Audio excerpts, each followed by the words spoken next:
Howdy and welcome everybody to Running Out of Breath, episode 13, baby. Hope you all are doing good out there. Here in the state of Tennessee, we have been getting thunderstorms and scattered rains, and it's been crazy out here, but the weather is always crazy in Tennessee.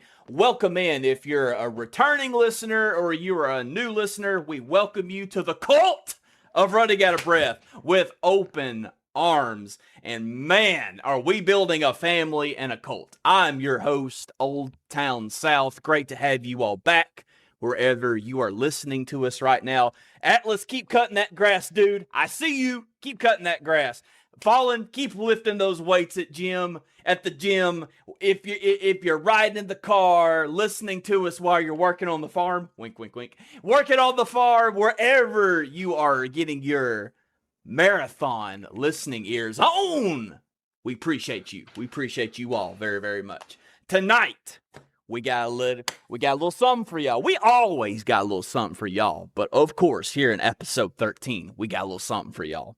We got the usual, myself and the Dark Knight Bat. He is back with us yet again for another adventure, and we have, for this episode, baby, pulled in a listener, a fan, a cult member. Bat, let's give a warm applause, and that didn't come out right. Let's clap it up for YellowOptimist, baby. Let's go. He's here. He's here.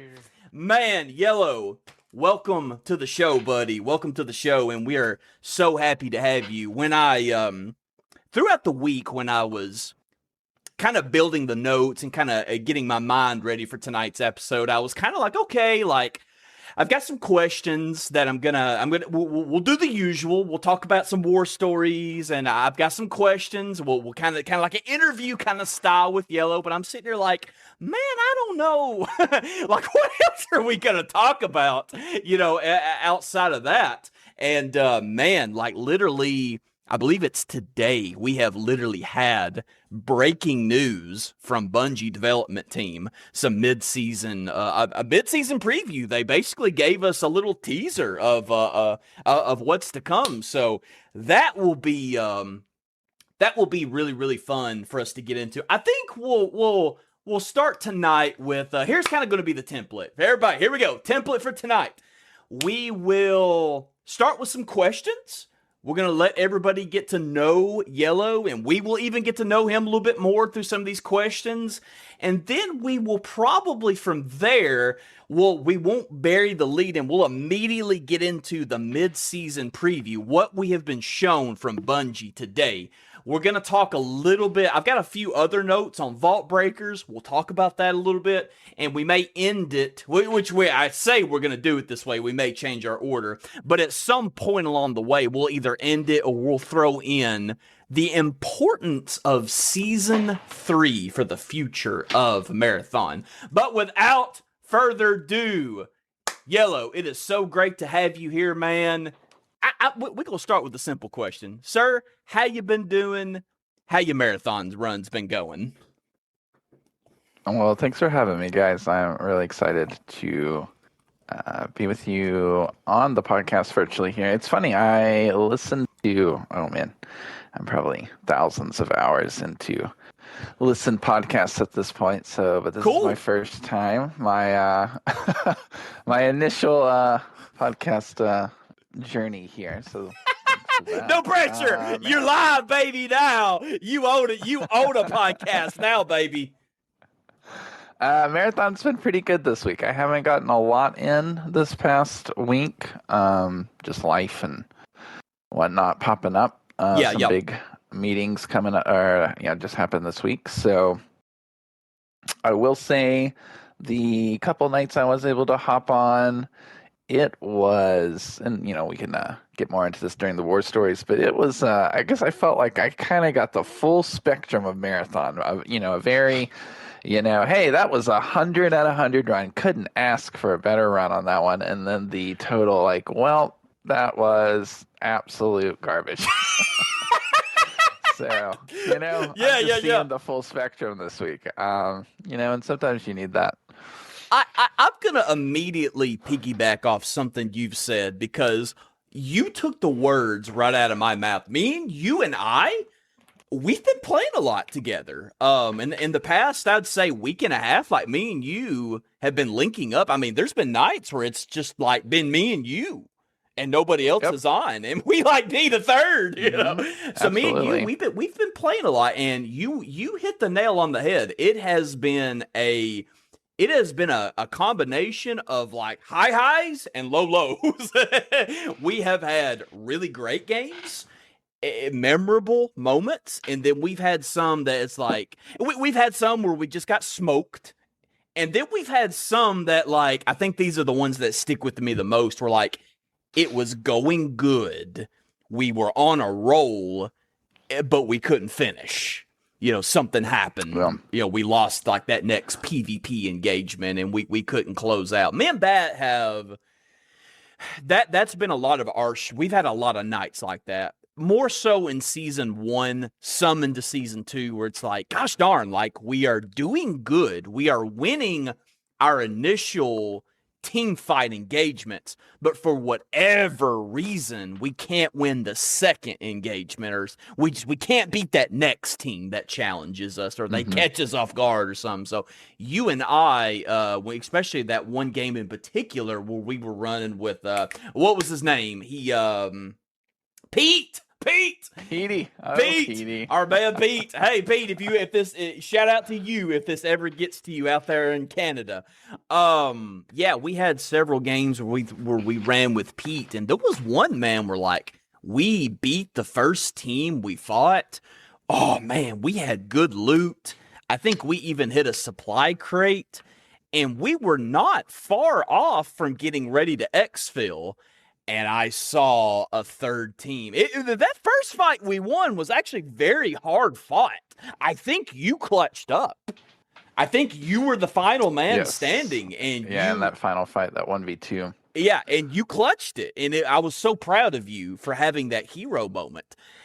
You rezzed us. We all reset. We got the loot, and we were actually getting ready to get out of there. And here comes the third, and what was probably the final team. And we unfortunately could not win that engagement with them. So I will say, Petey will live in my mind from here on out as the as the match where Yumi and Petey got taken out by John Rook. That 1v3 where he just domed all three of us. I'll never forget it. It was John Rook is back. Petey the whole time. You know, I love Petey's accent. Rep to Canada, but that whole time in his thick accent is just saying Rook, and I was like, yes, Petey. We just got. But where Petey Rook himself? Where is the Rook? I don't know. That was a highlight. That was a highlight of the week for sure. Bat, good Lord have mercy, Bat. I'm turning it to you for a minute. That was another game, dude. I'm happy you wasn't there, Bat. Oh, I'm glad you didn't live through this pain. It was another game where we were doing good. We had loot. We beat the geared team that we had to fight. And we got 1v3'd by John Rook at Overflow. He got Pete. We were running this dude named Pete. He got the Rook. John Rook got him down somewhere, and he was calling out, Rook. I'm like, where? I don't know. And I was trying to go up that main ladder in Overflow. You take that main ladder and you get on top of that roof, and you have like that huge side. It's kind of like the meta almost. Yeah. That's what I was trying to do. I was like, okay, let me come up here. Let me just get my bearings. Let me just see what's going on. What happened to Pete? Why is he down? Where's this Rook? What's going on? The Rook shot me as I was going up that ladder, and buddy, he didn't miss. And then he downed me. And then it turned into a 1v1, and then he got yellow, dude. And he literally wiped all three of us. He struck the plague again. Of the Rook. God, dude. Speaking of rooks, man, and then I'm going to say this real quick, unless y'all have anything y'all want to add, and we'll get into the questions for Yellow. So let me tell you what has been going good for me and what has not been going good for me. What has not been going good for me is solos, like just pure, you queue up as a regular shell and you play solos. Man, I don't know. I've just been fumbling. And like there'll be some games where like I will eliminate the first runner I have to fight, but I just can't eliminate the second runner I have to fight. Either they win a fair one-on-one or I just get caught. They just get angle on me. I never saw they were there and they take me down.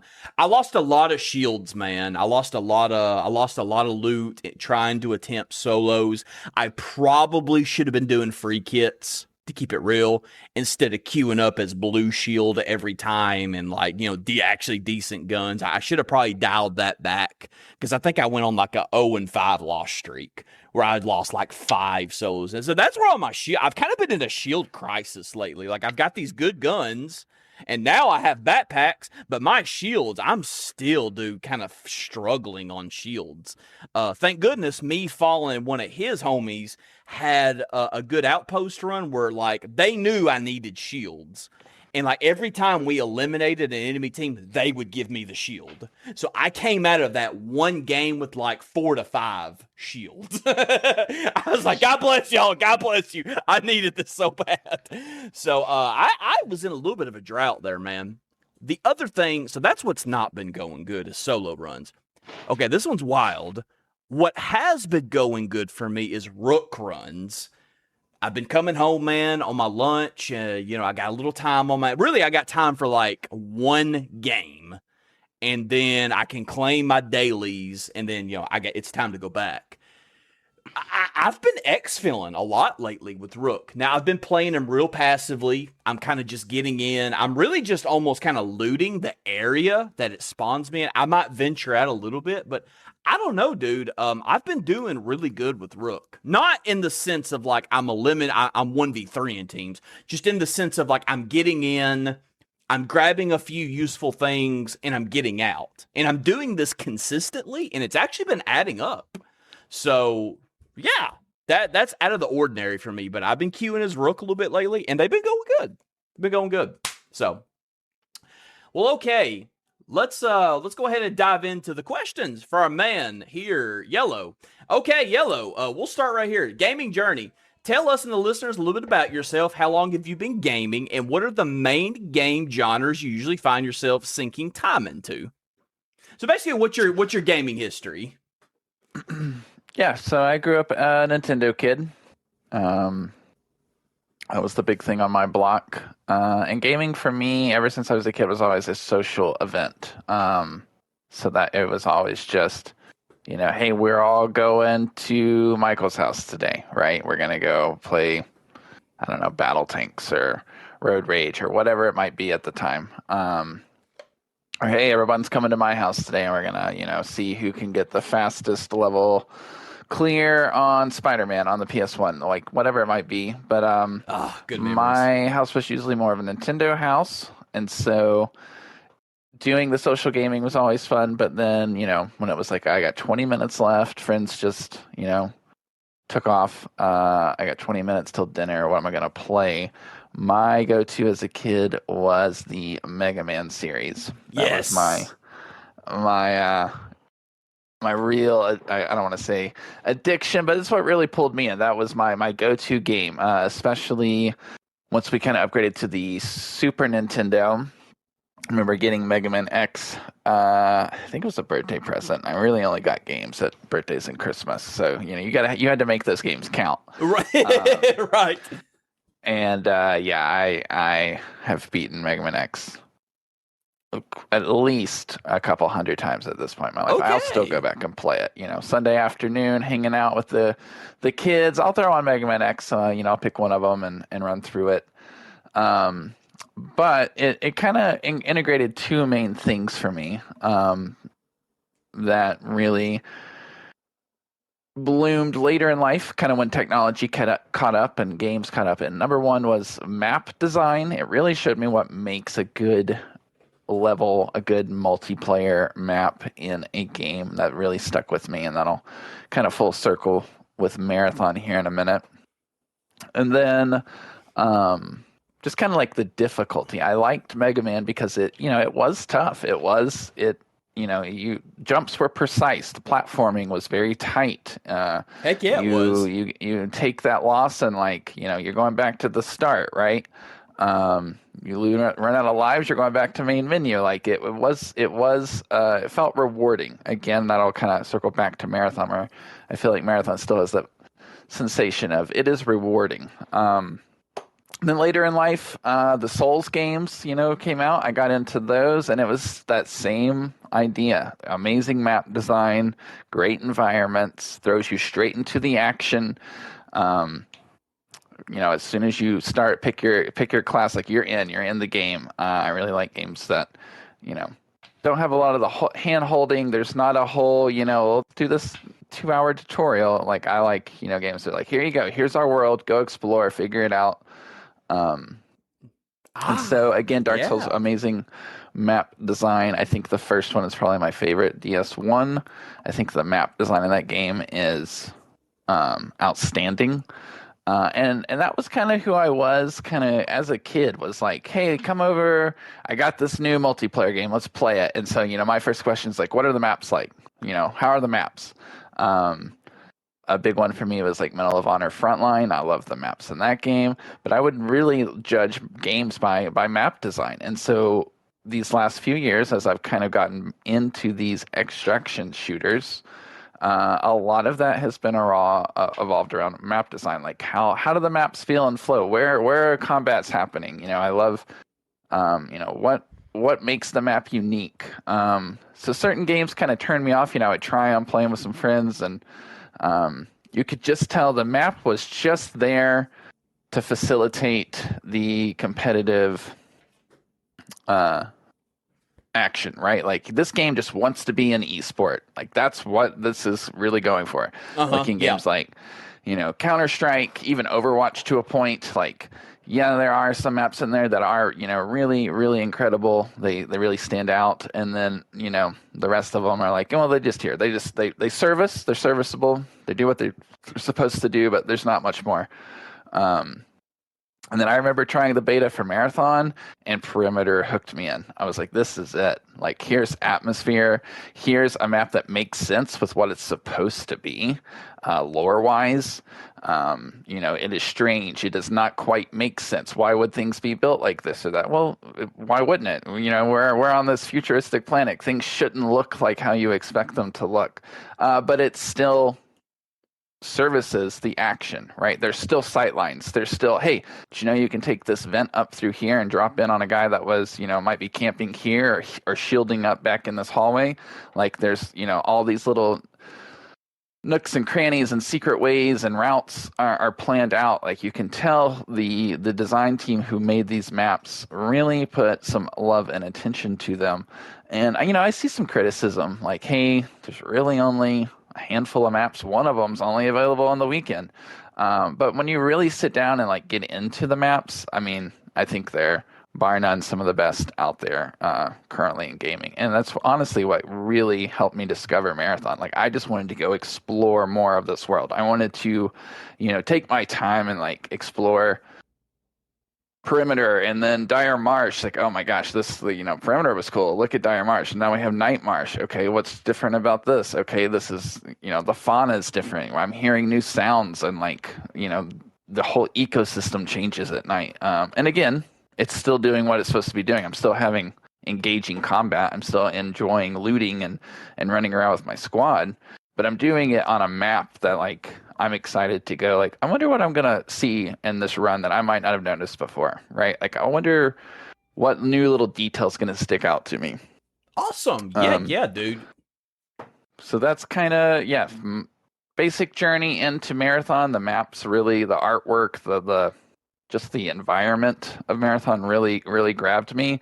And then once I started okay, so this is how you build a kit. All right, there's different shells. Okay, see what we're doing here. Okay, we still got that little floaty feel, Destiny and Halo kind of imbued. I like that. And then it was, okay, this is great. I'm hooked. Let's do it. That's what I'm talking about, man. Yeah, great feedback. So kind of this next question kind of immediately is a good segue into kind of piggybacking off of what you just said. So discovering Marathon, how did you discover Marathon? Did you just stumble across it? Were you kind of like Atlas? Did you kind of like see the beta and then you kind of talked about it in the beta, you really enjoyed Perimeter. Or were you tracking this game for a while and have you been hyped for it long before the release? No, I was not tracking it that early on. A core group of friends and I have been really into Hunt Showdown, another extraction shooter. Very different pacing than Marathon.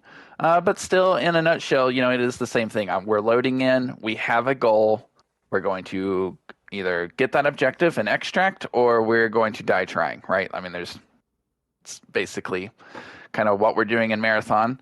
And we've played that since release. I mean, we've put years worth of it into, at this point. And while we all enjoy it, it was kind of like, well, what's next? Like, okay, we're playing a lot of this, but it's kind of getting to this point where we're still enjoying it. We're dipping back in, but we're not playing it like we were when we first really got into it, where, I couldn't wait to hop back on. So then I guess that was around the time Ark came out, and so a few of us went over there, tried it. I will say, not a huge fan of the maps in Ark. I just think they are just literal sandboxes with not a lot going on. So right. It was definitely more of a social thing. If some buddies were on, some friends were on, hey, we're hopping on Ark, we got a free spot. Yeah, I'll hop on. I'll socialize. I'll chill. Again, growing up, like, gaming's always been a social thing for me. So it's a way to keep in touch with people across the country. It's a way to, hey, what movie did you recently see, or what were your thoughts on this, or hey, how's your D&D character going right now, whatever it might be. And then someone sent me a trailer of Marathon. They're like, did you see that Bungie's making an extraction shooter? Isn't the game that you're really into? Isn't that an extraction shooter? I was like, yeah, Hunt Showdown, yeah, it's an extraction shooter. I'll check this out. So watch the trailer. Okay. Then, okay, they got a beta type thing coming out. That looks cool. I'll try that out. So had one other friend who I played Hunt with, played Ark with, hey, let's go try this out. It's beta. Let's just see. If we don't like it, we'll delete it. We'll move on. We'll go back to whatever, whatever we're getting into. Sure. And I remember we were, we're in Perimeter. We're playing through it. We get into our first team fight, and we're sitting there looting, and he's real quiet. And I'm like, all right, I can't really gauge, like, how he's enjoying it. I'm looking around like I'm already enamored by Perimeter. This map is great. What is that over there? What's making this noise? I gotta go explore more. And I'm like, hey, how are you feeling about it? He goes, I think we need to make a decision right now. I'm like, oh, okay, what's up? We either need to delete this game and move on and act like it doesn't exist, or we need to be okay with the fact that we're going to pour well over a couple thousand hours in this game. And I was like, yeah, all right. I think he's in. I think we know the answer here. So I haven't checked in a while, what my playtime is at this point. I know the PS5 kind of gives you that general. Last I looked, might have been when we last played that Sunday afternoon, Oldtown, and I think I was around 120 hours at that point. Gotcha. So not quite to 1,000 yet, but we're climbing up there. Awesome. But yeah, he bought in, and I was like, all right, my social box is checked, right? I've got a buddy, got someone to play with. I'm going to go for it. And then I found myself playing Marathon when no friends were on. It wasn't even a social thing at that point. It was just like, I'm going to go in as a rook, and I just want to go explore some more of these maps. Or I'm going to go in, and I'm just going to try some new loadouts, and see what's up. I wasn't doing that in Ark. I wasn't doing that in Hunt Showdown. I wasn't just going in solo to, try new things or explore, experiment. And that's when it really stuck to me that, like, hey, this game's really kind of taken that spot that, maybe old school Destiny had for me, or old school Overwatch had for me, where I just wanted to, boot it up and play when I had some free time. That's awesome, man. That's when you know you really like a game, is when your buddies are not on and you still want to play that game by yourself. Yeah. That's when you know. I haven't asked nobody this question in a while. Does a game's active player base numbers impact your decision on whether you invest your time and money? Why or why not? Please do not let, I know you're an active listener of the show. Please do not let me and Batman's opinions influence whatever you're about to say. Like, are you like, are you a person that you really pay attention to Steam numbers? Does that matter to you, whether if you make a decision if you're going to go try a game out or not, based off maybe what you've heard on YouTube or whatever? Well, how do you feel about that? It really doesn't. Honestly, before I really got into Marathon and joined the Discord, and there's another couple Discords out there I think I'm in, and I'll see people bring it up, or I'll see a screenshot of Steam numbers, or I'll see a quote, half of player base not accounted for on Steam, and I'm just like, if I can hop on and I can queue in and play a game, I'm happy. Like I'm good. Like I'm already 100 hours in. I've gotten my money's worth. If Bungie came out, Monday morning and said, "Hey, we tried. We really enjoyed making this experience, but we're gonna have to shut the servers down," next week, I'd be like, "Oh, man, that's a bummer. I'm gonna really miss it." But hey, I got my fill. I definitely got my money's worth out of it. Is kind of my take on it.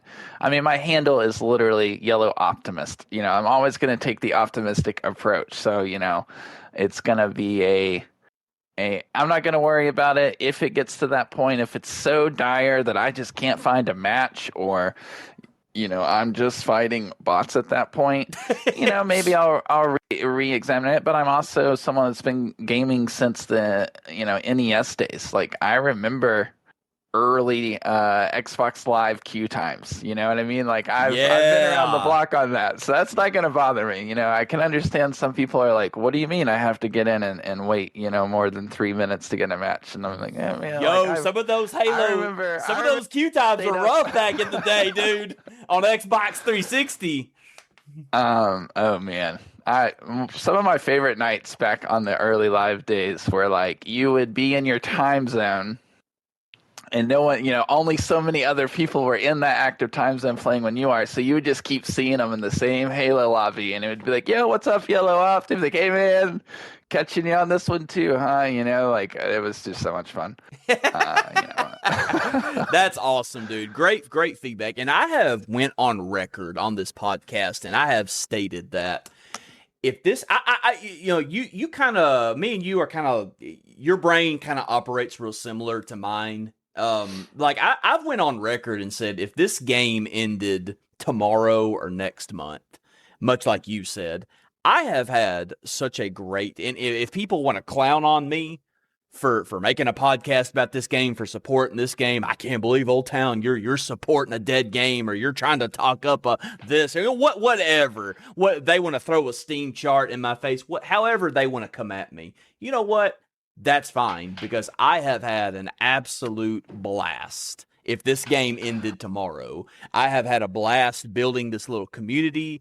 I have had a blast, all these memories with all my friends. I've had an amazing time on Marathon, and I ain't ready to quit on this game. And I think there's still a lot left in the tank. Hopefully, we'll get into that. We'll get into that more later. But that's cool, man. I like your take. One last thing I want to put here at this segment before we hop over to the next. If you are someone who's really, impacted on numbers, you don't have a lot of time to play. You need to know that your queue time's going to be quick, right? Hey, I only get to hop on an hour tops. If 15 minutes of that's going to queue time, I get that. Sure. Yes. Or, you were really into another game and the player base died out and they closed the servers, and you just kind of felt like, well, here's all this work effort I put in. I get that too. I could see that. I would advise doing larger research. There's a lot going on in the industry as a whole right now, and that affects these numbers. It's easy to just go on Steam charts and see, okay, where's it at? Where's the all-time high? What's the all-time low? And I'm just going to take that snapshot, and that's going to influence my opinion on, marathon or a dead game and things like that. And with everything going on in the industry as it is, I mean, video games aren't video games like they were when we were younger. Video games aren't video games like they were 10 years ago, right? Right. Ever since the ecosystem that World of Warcraft created, everything now is like, we need to make this thing to create an ecosystem to pull players in. And then once they're in our ecosystem, we want to retain them, right? Think of Destiny. Like, we're making Destiny and we want to pull you in, and then we don't want to let you go. And so now we're in this place where the gaming fatigue has moved past that. I don't want to be sucked in the I want to try this game out, but I can't fall behind in Destiny, or I can't fall behind in my guild on World of Warcraft, or I can't fall behind in Warframe or heists on Grand Theft Auto, whatever it might be, whatever ecosystem you might be in. And so we're moving out of that era as kind of a whole, a market of gamers. But the problem is the gaming, industry hasn't moved out of that yet. They're still used to taking 7 to 10 years to make a video game. When we were younger, those Super Nintendo days, those Sega Genesis games, it felt like games were coming out left and right. Not everyone was a winner, but I mean, I remember just being like, man, like people are just like taking stuff and making it. Like, what is Metroid? This is crazy. What? You're some kind of like space person? I'll give it a shot. You know what I mean? Like, it was just all over. And now it's kind of like, all right, so where are we at with the next Elder Scrolls? It's been how many years now? So it's just like games are expanding. We need more people. We need more money. We need more time. And then when when a developer tries something a little lower, a little maybe more risky, takes a bigger swing like Marathon, it's almost this like, well, if it doesn't hit this number by this like day within the first month, it's a dead game. And I think that's just really overreacting on, saying something's dead, just judging it that quickly.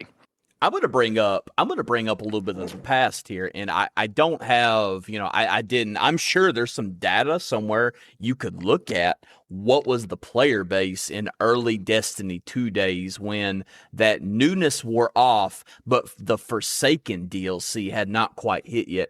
If memory serves me right, even Destiny 2 was in a rough place. Bungie had kind of changed how the way the game felt, and it was actually kind of getting at a low a little bit, and people were actually concerned about the well-being for Destiny 2. Now, keep in mind, this is before the Forsaken DLC is what brought it back to life, and that's what restored everybody's faith back into Destiny and brought it back to its former glory like we all knew it to be.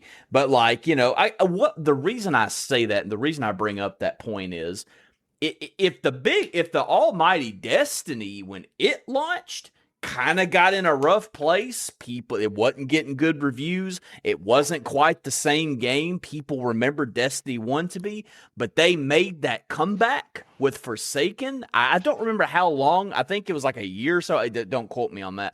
I don't remember how long it took for Forsaken to come out after the launch of Destiny 2, but what I'm trying to say is I feel like Bungie can do that for Marathon. I feel like Bungie, I mean, they've got plans, man. They're gonna fight. They're gonna fight with everything they can to bring us some content, to get to rise the numbers and to bring some new gamers in and keep retaining the people they have. I'm just excited, man. It just bums me out to see some of the negative things that said sometimes. We won't go into that because I just think the game personally has got a lot in store for it, but we will see. We will see. Okay, so this we'll kind of power to kind of keep on schedule the best we can. So these next two questions, I'll kind of combine it into one. As a listener, what is a hot take or piece of advice Batman or I have dropped on the show that you low-key or secretly disagreed with while you listen to? And on the flip side, what is a piece of advice in Marathon on the podcast that has helped you improve your gameplay, or maybe we talked about something that you didn't know? Yeah. So I think to answer this, I'm gonna do this in the classic sandwich. All right, we're gonna start on a high. We're gonna dip down to a little bit of a low, and then we're gonna end on a high here. Love it. So, all right. You know what? We'll do an analogy. So I'm a Tennessee man. I'm a southern fella, like my man Oldtown. I really enjoy NASCAR. Love some NASCAR. I love racing in general, but we'll take NASCAR for here. So NASCAR, you got three key people, positions, whatever you want to call them, components to your team. These are the three key. You got the driver. So for this scenario, I'm going to be the driver. I am the player of marathon. All right. I want Batman as my spotter. All right. In NASCAR, you got someone who's up above who's just feeding constant information to the driver. Right. You're clear on left side. You got 2 car links to the next guy. You got one, big wreck behind you. Keep pushing. Right. You need to go inside. Whatever it is, they're just instant. I mean, it is just constant information stream. So Batman, I would want as my spotter. Just whenever we play together as a trio, I think Batman has great call outs. And then on the podcast, I think Batman has really good takes on, this is working, this is not working. That shell might be, not the best for this situation. Or maybe avoid this shell on, this map or with this weapon. I find that, I'm out working on the farm and I'm nodding my head like, yep, I agree with that. All right, you got it, Batman. You be my spot. Batman going on one of his promos. Yes, sir. Now, we're going to get to a little bit of the meat here, a little bit of the downside. My big hot take that I highly disagree, and I think you were both kind of on this hill. I can't wait to hear this. I think you're both overlooking Sentinel as a shell. Okay. And I think Sentinel is fabulous on perimeter. Okay. I had a feeling. He is my solo go-to. Nobody's on. No friends are on. No one. Discord's quiet. All right, I'm gonna load solo. I'm gonna take Sentinel, and I'm just gonna say I've made some really, really good plays on perimeter as a Sentinel. It may be. I was thinking about it today. Actually, it may be that a lot of people agree with you too. Like, hey, you don't do Sentinel on perimeter. That's not a strong suit. So when one shows up, it may just be like I didn't even expect that. Like, okay, I'm dead. Well, and it's more of the shock value that like, oh, the Sentinel just pushed me at North Relay. Like, what is this? Yeah. I especially like him in Holler. I love using my heartbeat tracker. I love throwing my traps down, especially with the core, lets you have 2 traps, and like just making Holler my personal fortress. And someone's going to push in there, a Rook or another solo runner, especially, assassins who invis, they sneak in, and I got them on the tracker, and I'm just like, all right, here we go. So that's my hot take. And then we're going to end it with another piece of bun here on our Whopper. So back to our analogy here of our NASCAR team. We got Batman as the spotter. He is feeding the info. The other key position, along with the spotter and driver, is the pit chief. All right, so you got to have someone who they're calling the shots in the pits. They're the ones that are usually your hype man. They're the ones that are usually saying, hey, this is what I'm seeing other teams doing, or hey, this is what I'm seeing, this team in Pinwheel, they look like they're going this way, and it looks like they're using this. How do we want to play this, right? They're not there to just give constant feedback like the spotter. They're more there to be like, hey, what are you thinking in this situation? All right, maybe we should fall back, soft reset. All right, what do you want to do from here? And that is where I see Oldtown right there. Just like, I'm here, I'm steady, I'm consistent. I'm here to have fun. I'm here to, this is a video game. We're playing games. We're getting the opportunity to sit down and play a game together. We're going to have fun doing it. But at the same time, like, I want to win, right?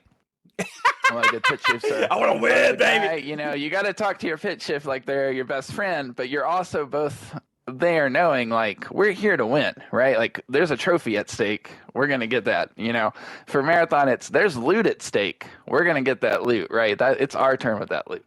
W takes. Let's clap it up, man. W take the pit.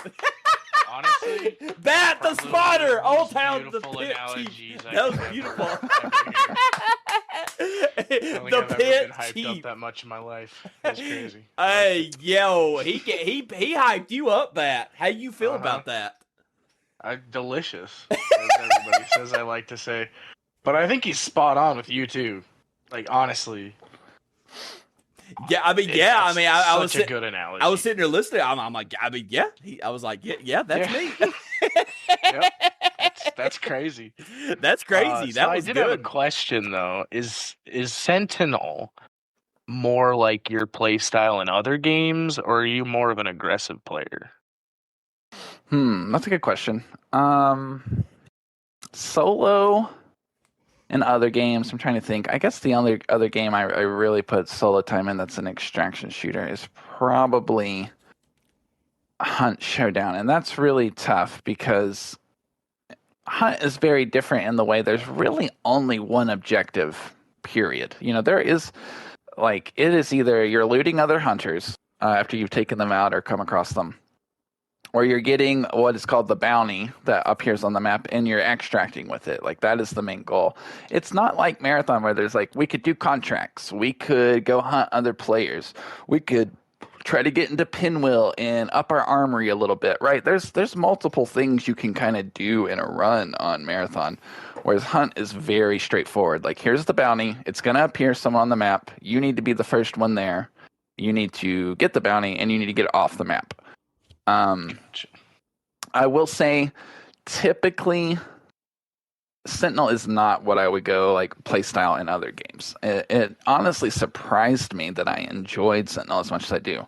I think a better comparison would be Overwatch. Oldtown and I have talked about, and I think you as well, Bat, have talked about our time with Overwatch. You know, Overwatch, I'm usually playing a support or I'm playing a flanker. I'm running Tracer if we are good on the support on our team, or I'm running like Zenyatta or a Mercy. Okay. So I'm not running tanks. I'm not running people who hold things down, right? Who are more zone support. That's not really my go-to. But when he came out in Season 2, I was like, all right, this looks interesting. Heartback Tracker, all right, I like Alien, that's cool. Let's give it a whirl. And I just found that when I'm playing solo, I like his kit a lot. I like kind of having these, built-in things to help you hold an area. I also really like, especially on maps like Perimeter or Outpost, I really like throwing people off in solos. You put that trap down in a building and you leave the building. And then you watch the building with your long shot. You see someone, they open the door, they look at that trap, they get real cautious, right? They start sneaking, they're looking around, and then you line up your shot, right? You weren't even in that building. That trap was just bait. Little things like that you can play with him. It's pretty great. I actually did that the last night I had hopped on. I pulled off one of those shots. And as I was coming up to finish him off, he hops on proc shot and was like, man, I'm not even mad. That was great. Okay. So, I mean, that answers my question, because I've honestly kind of just looked at him more like, if you're somebody that is this play style, this is the perfect fit for you, and probably nobody else is going to be able to use him. You're the contrary to that. So, I mean, I'd say he's slept on, and I don't know if it's really because, of our input, but, I don't play him, so I don't see the value of the shell, and I'm kind of that way with other ones, but yeah, I mean, if somebody thinks that they can take him in and, pull off some cheeky moves with him, by all means, go ahead. Yeah, next time we play a trio, if we get someone else running triage, I would like to, I'll try to hop over to him and be like, here's something I've done before. I like to pull this and just show a little bit more of what I do with this kit. But typically, if we're playing trio, we got a full group. I am going full triage, full support tree and cooldown tree in my cradle, and I'm just like, how many buffs can I have going constantly this match, right? That's kind of my go-to there. Just because, honestly, it makes such a big difference, especially when you're fighting another trio that has a good triage. Sometimes it kind of comes down to who can triage best out of these two triages, right? Right. And I've seen that a lot, and just watching, other streamers play and things, like it can really come down to that. And honestly, it really reminds me of Overwatch. Whose support is out supporting the other team's support, right? Yeah. Is really pushing that. And I don't think, Sentinel can really shine a light in that trio versus trio. I'll be very curious as Vault Breakers, which we'll talk about, I guess, a little later, maybe we'll see some of these shells that we don't utilize as much in certain ways. Maybe we'll kind of see them shine a little bit in that mode. You've already read my mind. I would say he could be an interesting pick in Vault Breakers. That could be the playlist where maybe me and Bat give him a whirl. And you brought up an interesting point. You said, I kind of like actually using him in solos with the traps and the sensor. And I remember saying, I think it was our last episode, the shell tier list. I actually do remember. Of course, me and him, we both agreed we were a little indifferent on him. But I remember throwing in a little bit of a caveat on solos. I was like, I think he could be interesting in solos because he's got that sensor. So interesting that you kind of, I don't know if confirmed that is the word, but you kind of built off of that comment that I made in the last episode. So interesting. Very interesting.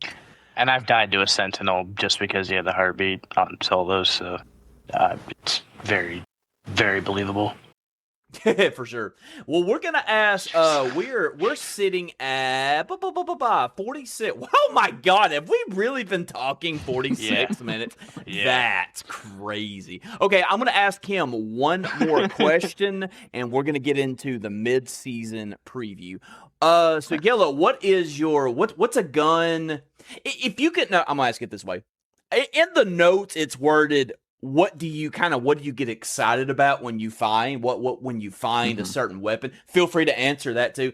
I think I'm gonna change it up a little bit. I'm gonna ask you, if you could really have it your way almost every game, what guns are you bringing in? Is there a certain implant, attachments? Walk us through. If you could really have it your way, obviously golds, right? Like gold shield, gold. Realistically, normal games, what kind of guns do you like to rock and everything?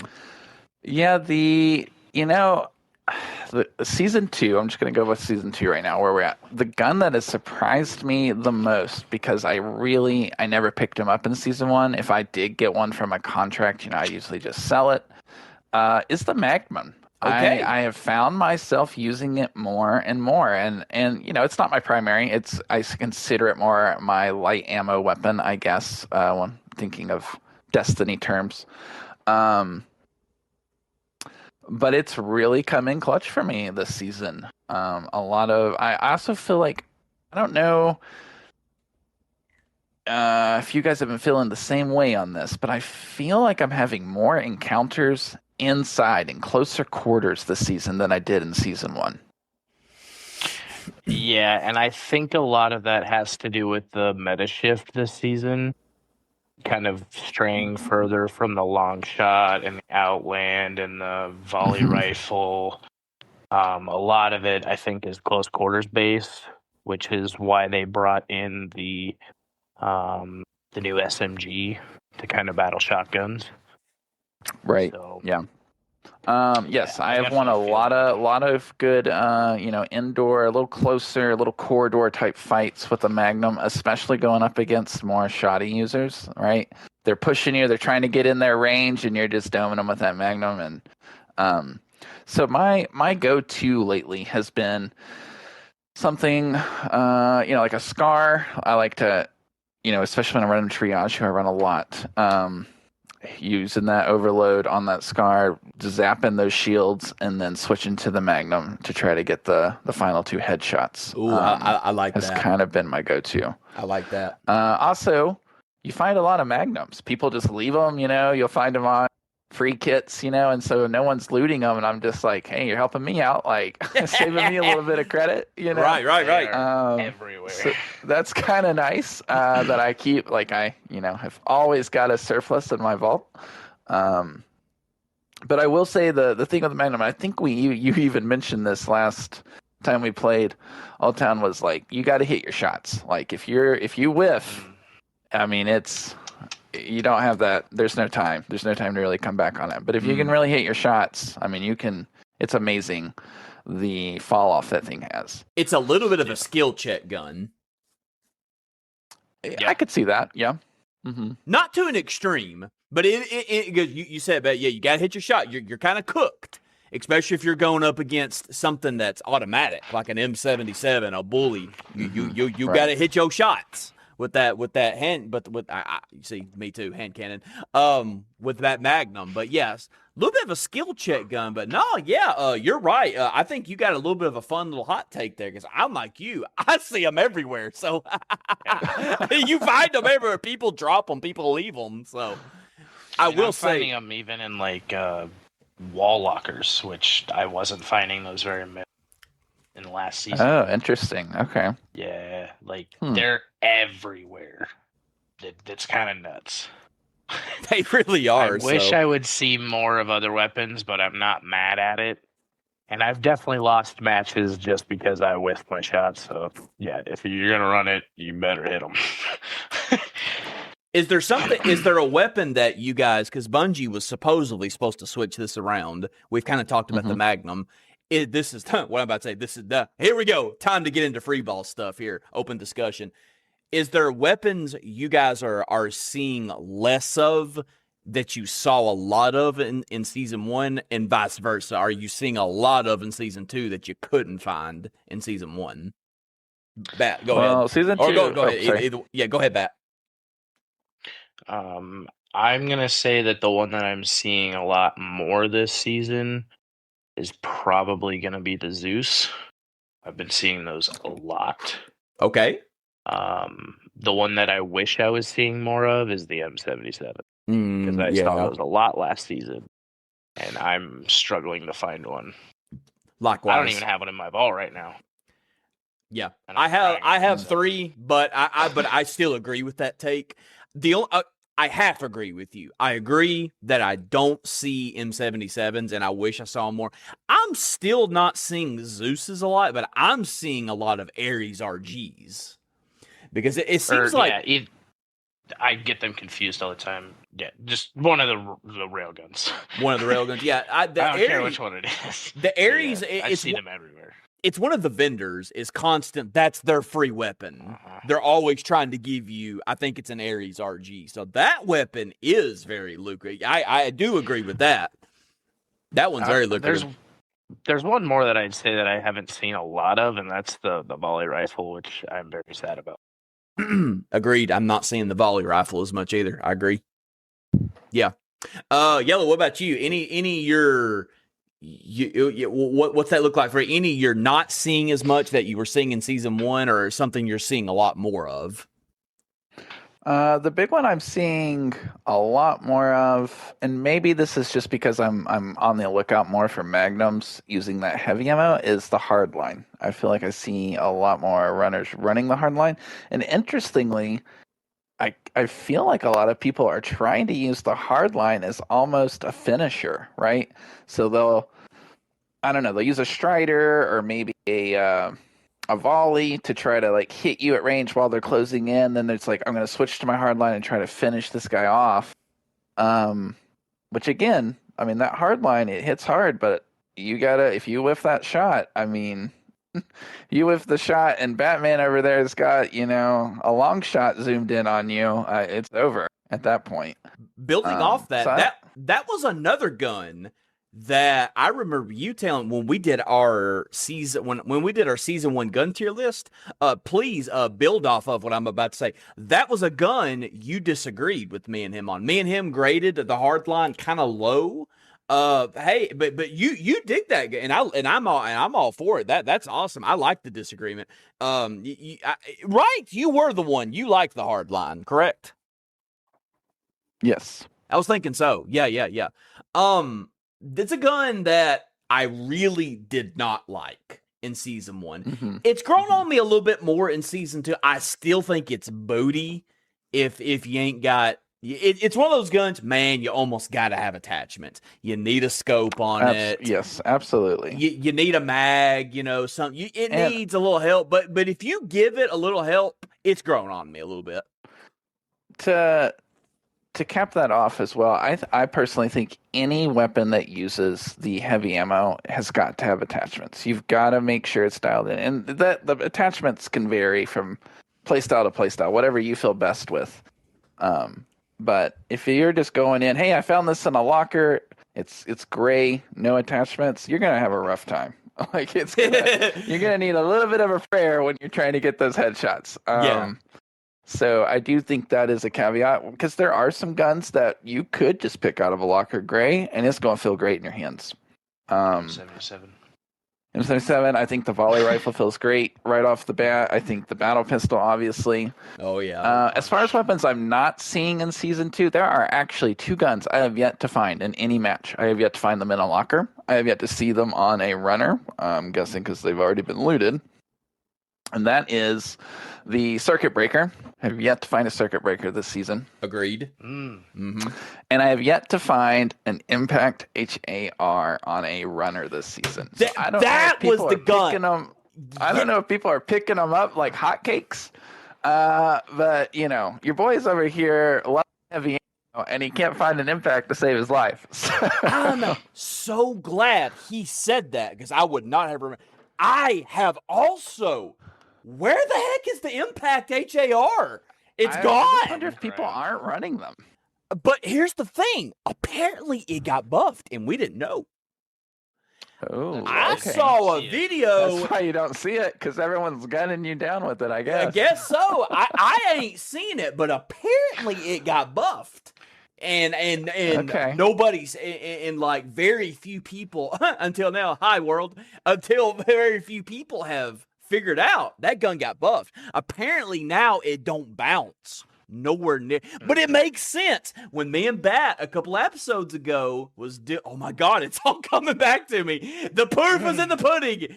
They said Bungie said in the patch notes of season 2 they were gonna change the Impact HAR, but I'm not seeing it, so I've not really got to try it. Okay, but I've heard I've heard it slaps now though. What is the schema required to craft? What do you need to make one? So that's a good point, and I want to bring this up actually since you're talking about it. One of the things that I highly, highly dislike about this season, and yes, I am throwing Bungie under the bus because I don't know why they thought this was a good idea, but regardless of what schema you have to use resources now instead of credits. Mm-hmm. Yeah. Taking a note from Arc Raiders is what I initially thought, like, hey, they do crafting and resources, and then our players will go get more resources. And I think people are just like, no thanks, Bungie. I'm not doing that. The thing is, like, at the end of the season, if I've got all these schemas that I could possibly use to, like, just go in and play, now I don't have the stupid resources because I've been spending them all season on the upgrades. Right. Absolutely. I'd rather just spend my credits on it. Because at the end of the season, I mean, I'm sitting at 500 and something just in my wallet right now.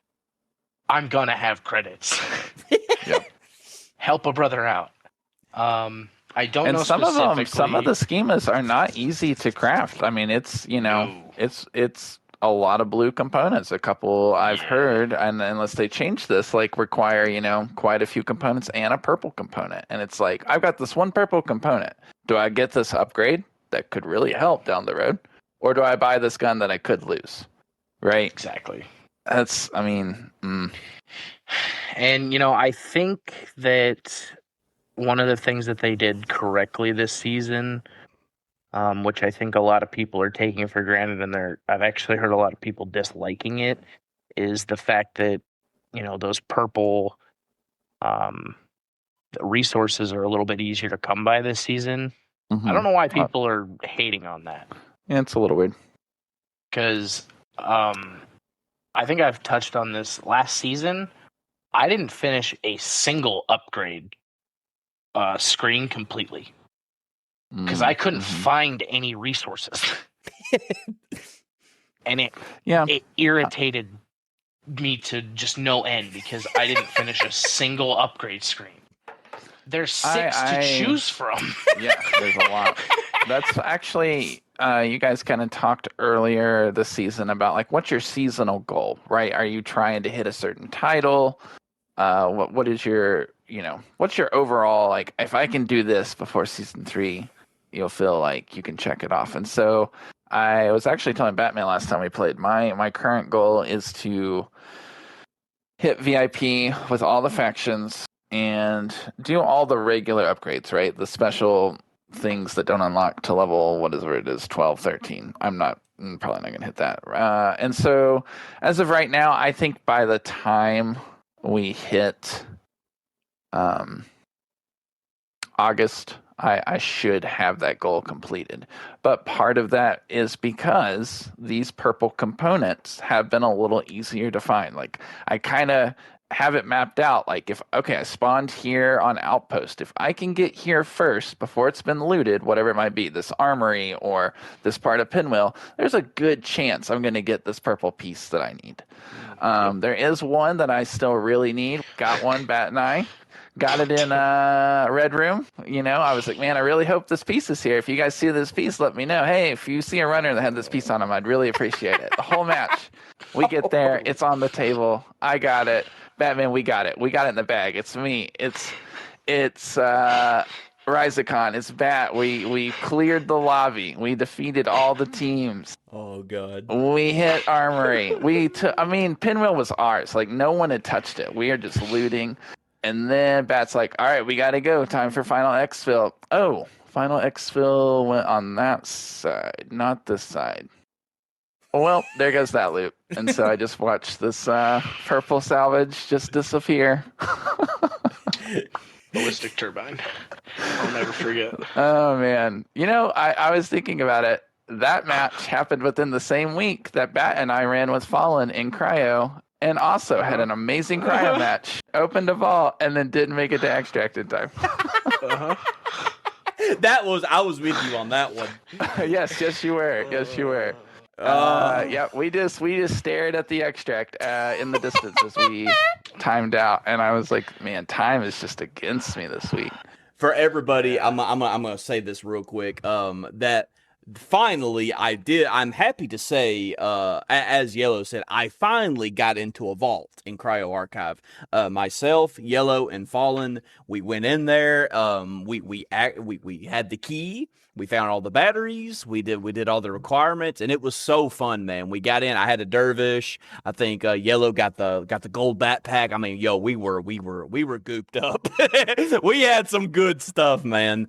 We had some really good stuff, and unfortunately, kind of comes back to my thing. I've tested the waters with Bungie about potentially adding 5 minutes to the clock. We ran out of time, man. A team stole our exfil terminal, and we couldn't. The decision wasn't clear on what to do. Should we chase these guys? Should we tail these guys and try to take their extraction, or do we try to get final extraction? Do we try to find a different terminal? The decision wasn't clear, and that's where honestly I have got to step up, and I have got to start playing more cryo to start being able to help provide more ideas. But I didn't know, man. It was a tough scenario. Vault breakers. I'm pumped, man. My mind is kind of shit. Since we did that episode, my opinion has honestly kind of shifted. I'm actually really pumped about vault breakers, man. Should we just get into it? Should we just launch into some vault breaker here? Yeah, I mean, hey, that's a great segue for anybody. Real quick, I just want to clap it up for Oldtown for getting into his first vault. Yeah, that was our first vault together too. It was. That together, didn't we? It was also Yellow. We went in there. Have finally been in a vault. Got in. Yes. Didn't. Next time we'll get out, Oldtown. We will. Oh yeah, we will. And did it fair and square too. Like, we brought in the key. We did the required tasks, and it felt good. We did it. We finally did feel good. That's a goal. That was one of my goals at the beginning of season 2. I was like, I really want to get it. I don't care if it's just Vault 1. And at one time, I was like, I don't care if I get out. I just want to I want to be able to say, I got in a vault. We did it. We did. We got in. And now, hopefully, like you said, next time we'll extract with the loot. So, right. Okay, so for anybody that is not up to date, we'll talk about Vault Breakers real quick, and then we're going to get into the meat. I think the real good meat of this episode, what has been announced today. So Vault Breakers, if anybody new in here, they don't know, this is Bungie's this is going to kind of be their jab at another PvE experience. It's going to be on Cryo Archive. You can queue up as a solo, duo, full crew to take on a series of difficult vaults. You must use a special sponsored kit to play, and you cannot keep any of the gear or weapons you find inside the vault when you exfil. So they're going to have something called Vault Data Currency. The only thing you do keep is Vault Data, a new currency found inside the vaults. You extract this to purchase upgrades for your Vault Breaker kits, or to buy gear to take into your standard matches. So I'm super interested. Basically, you have 2 routes you can go, which is good. Options are fun. You can invest the vault data that you're going to get into making your kit better to take on more difficult challenges, vaults, and vault breakers, or you need some gear. You can use this vault data to help get you some gear. Man, I'm going to tell you, I'm just going to say, and then I'm going to turn it to you two. I've been struggling with Shield. It's been a weird, I talked about it earlier, but it's just really, I'm gonna revisit that. It's been a weird problem. I've got guns, I've got cash, I got money, I got resources, but I just don't have blue shields. And so if this game mode allows me another avenue, it's okay if it ain't gold. It's okay if it ain't purples. It's okay if it ain't gold. That's fine. That's fine. But if this is another avenue where I can get some blue shields, dude, man, that'd be nice. That would be really nice. So I think this is going to be really good, man. And I am so gosh darn pumped about doing Vault Breakers with you guys. Bat, what you think about it? All right. Well, as the standalone PvE god, yes, I am so excited for this, dude. Oh my god, I can't even tell you. Like, it's been so hard for me to play this game in the last 2 weeks because I just want Vault Breakers already. Right. Like, I don't want to face other people. I just want my PvE back. Because I have thrived in this game with the PvE this season. Sure. I love it. But, something that I haven't really seen that's been clarified that now that I'm thinking about it kind of worries me is I hope that it's not on the same timetable as regular cryo where it's only available 2 or 3 days a week, because that is going to irritate me. Very good question. From what I saw from the patch note preview today, it seems that it will be full-time for the first 2 weeks, and then I don't know what comes after that. I don't know if it gets taken down, to kind of be like, hey, this is where we need to improve it, or now it's going to be a rotating, thing. I'm not sure. But for the first 2 weeks, we can for sure, run it hard and really explore what all it has to offer. Much like sponsored survival, farm it while it's there. And the other thing is that, like, while I'm super excited for Vault Breakers and learning all this stuff and, doing the progression that it's gonna, evolve and, earning the skins and stuff and whatnot. Or no, sorry, that's the cradle. But, doing all that stuff, I also feel like, especially for casual players, unfortunately, I think that everybody's going to be in there, and I'm going to like make no progression on the regular game. So that also scares me. Right. Because like I still need to make my credits. You know, I still need to fatten up my vault a little bit. So I'm excited, but there's that give and take. So maybe after 2 weeks, I'll be like, okay, thank God I don't have the option to go in there anymore because I need to do other stuff. But it could also be like, why did they take it from me? I mean, we're just gonna have to wait to see. But yeah, dude, I'm so pumped. Like, I just want to get the next week over with. I'm so looking forward to it starting. And also, apologies to everybody in our little group that we have that we play with. I have been so busy in my day-to-day life. I have been coming home late and doing stuff around the house and then going to bed early.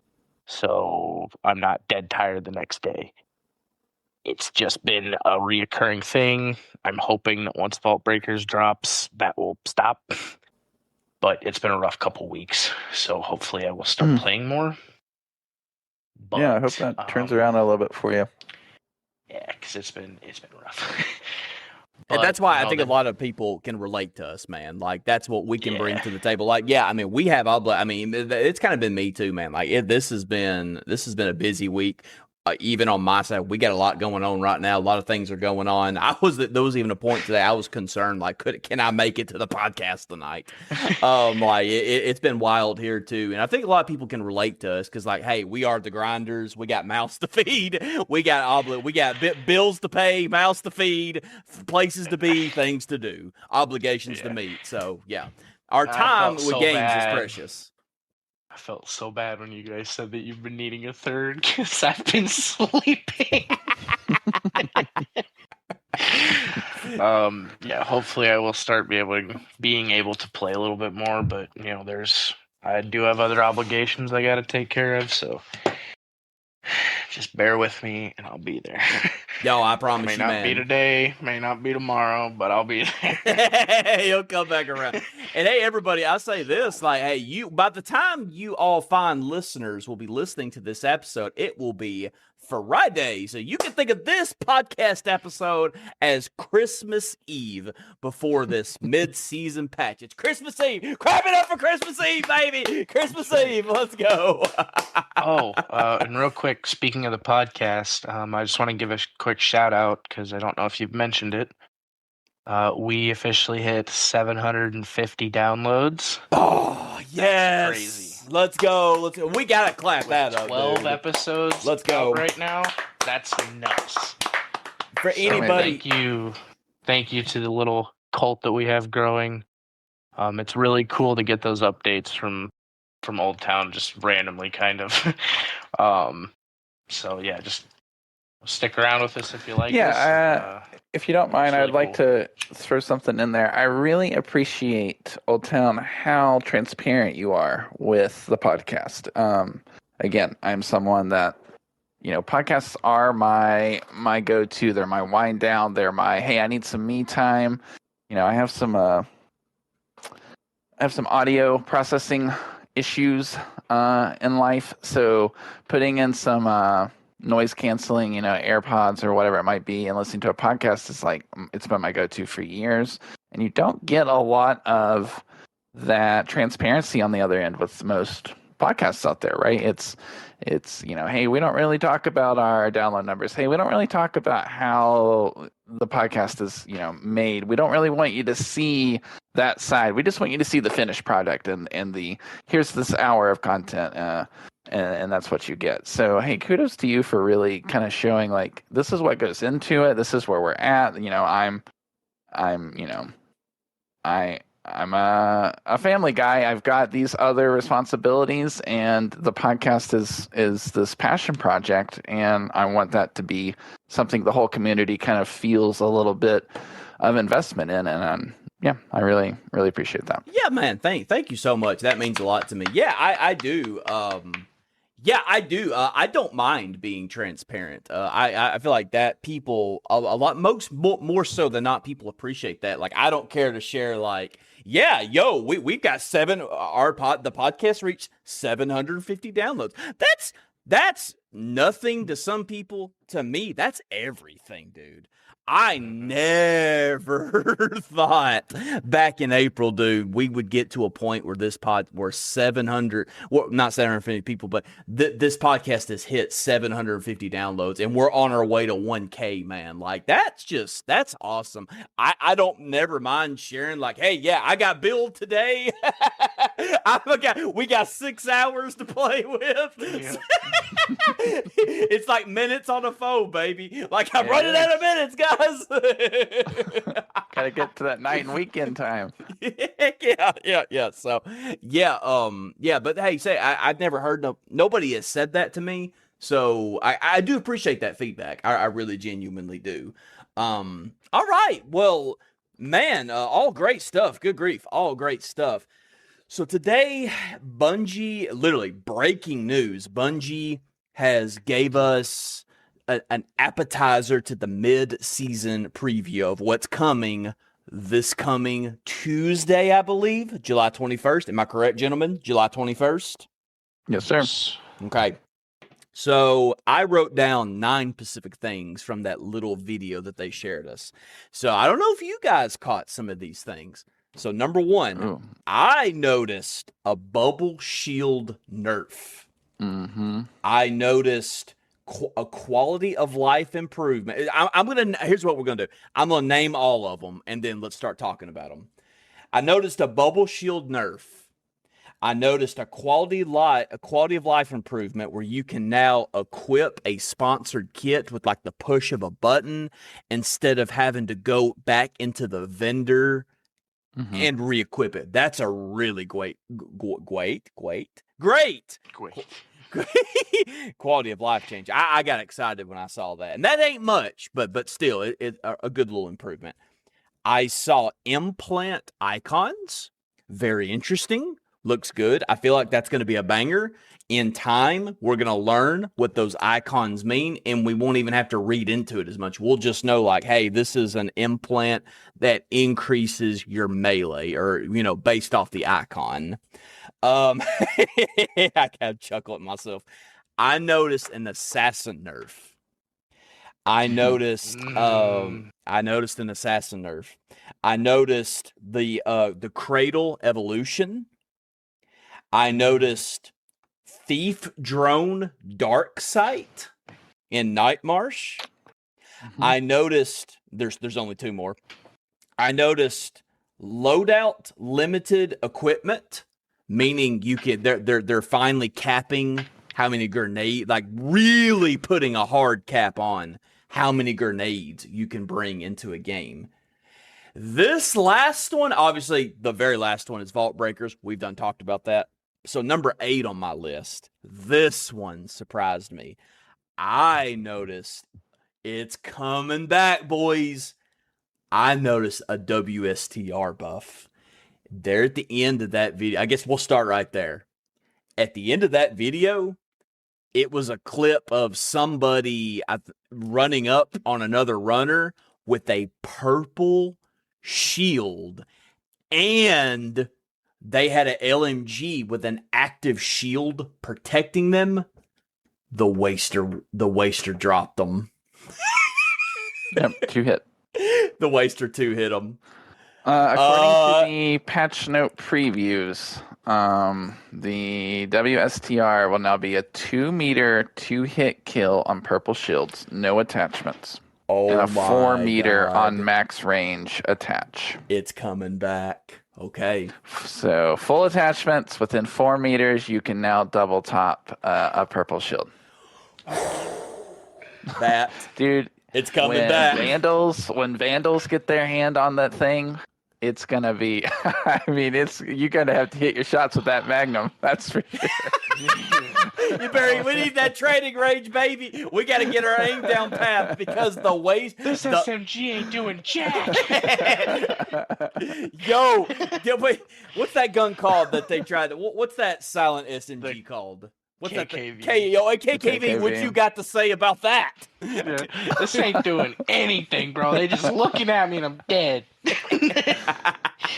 I'm not looking forward to it. Yeah, I don't even know how. I think it's common.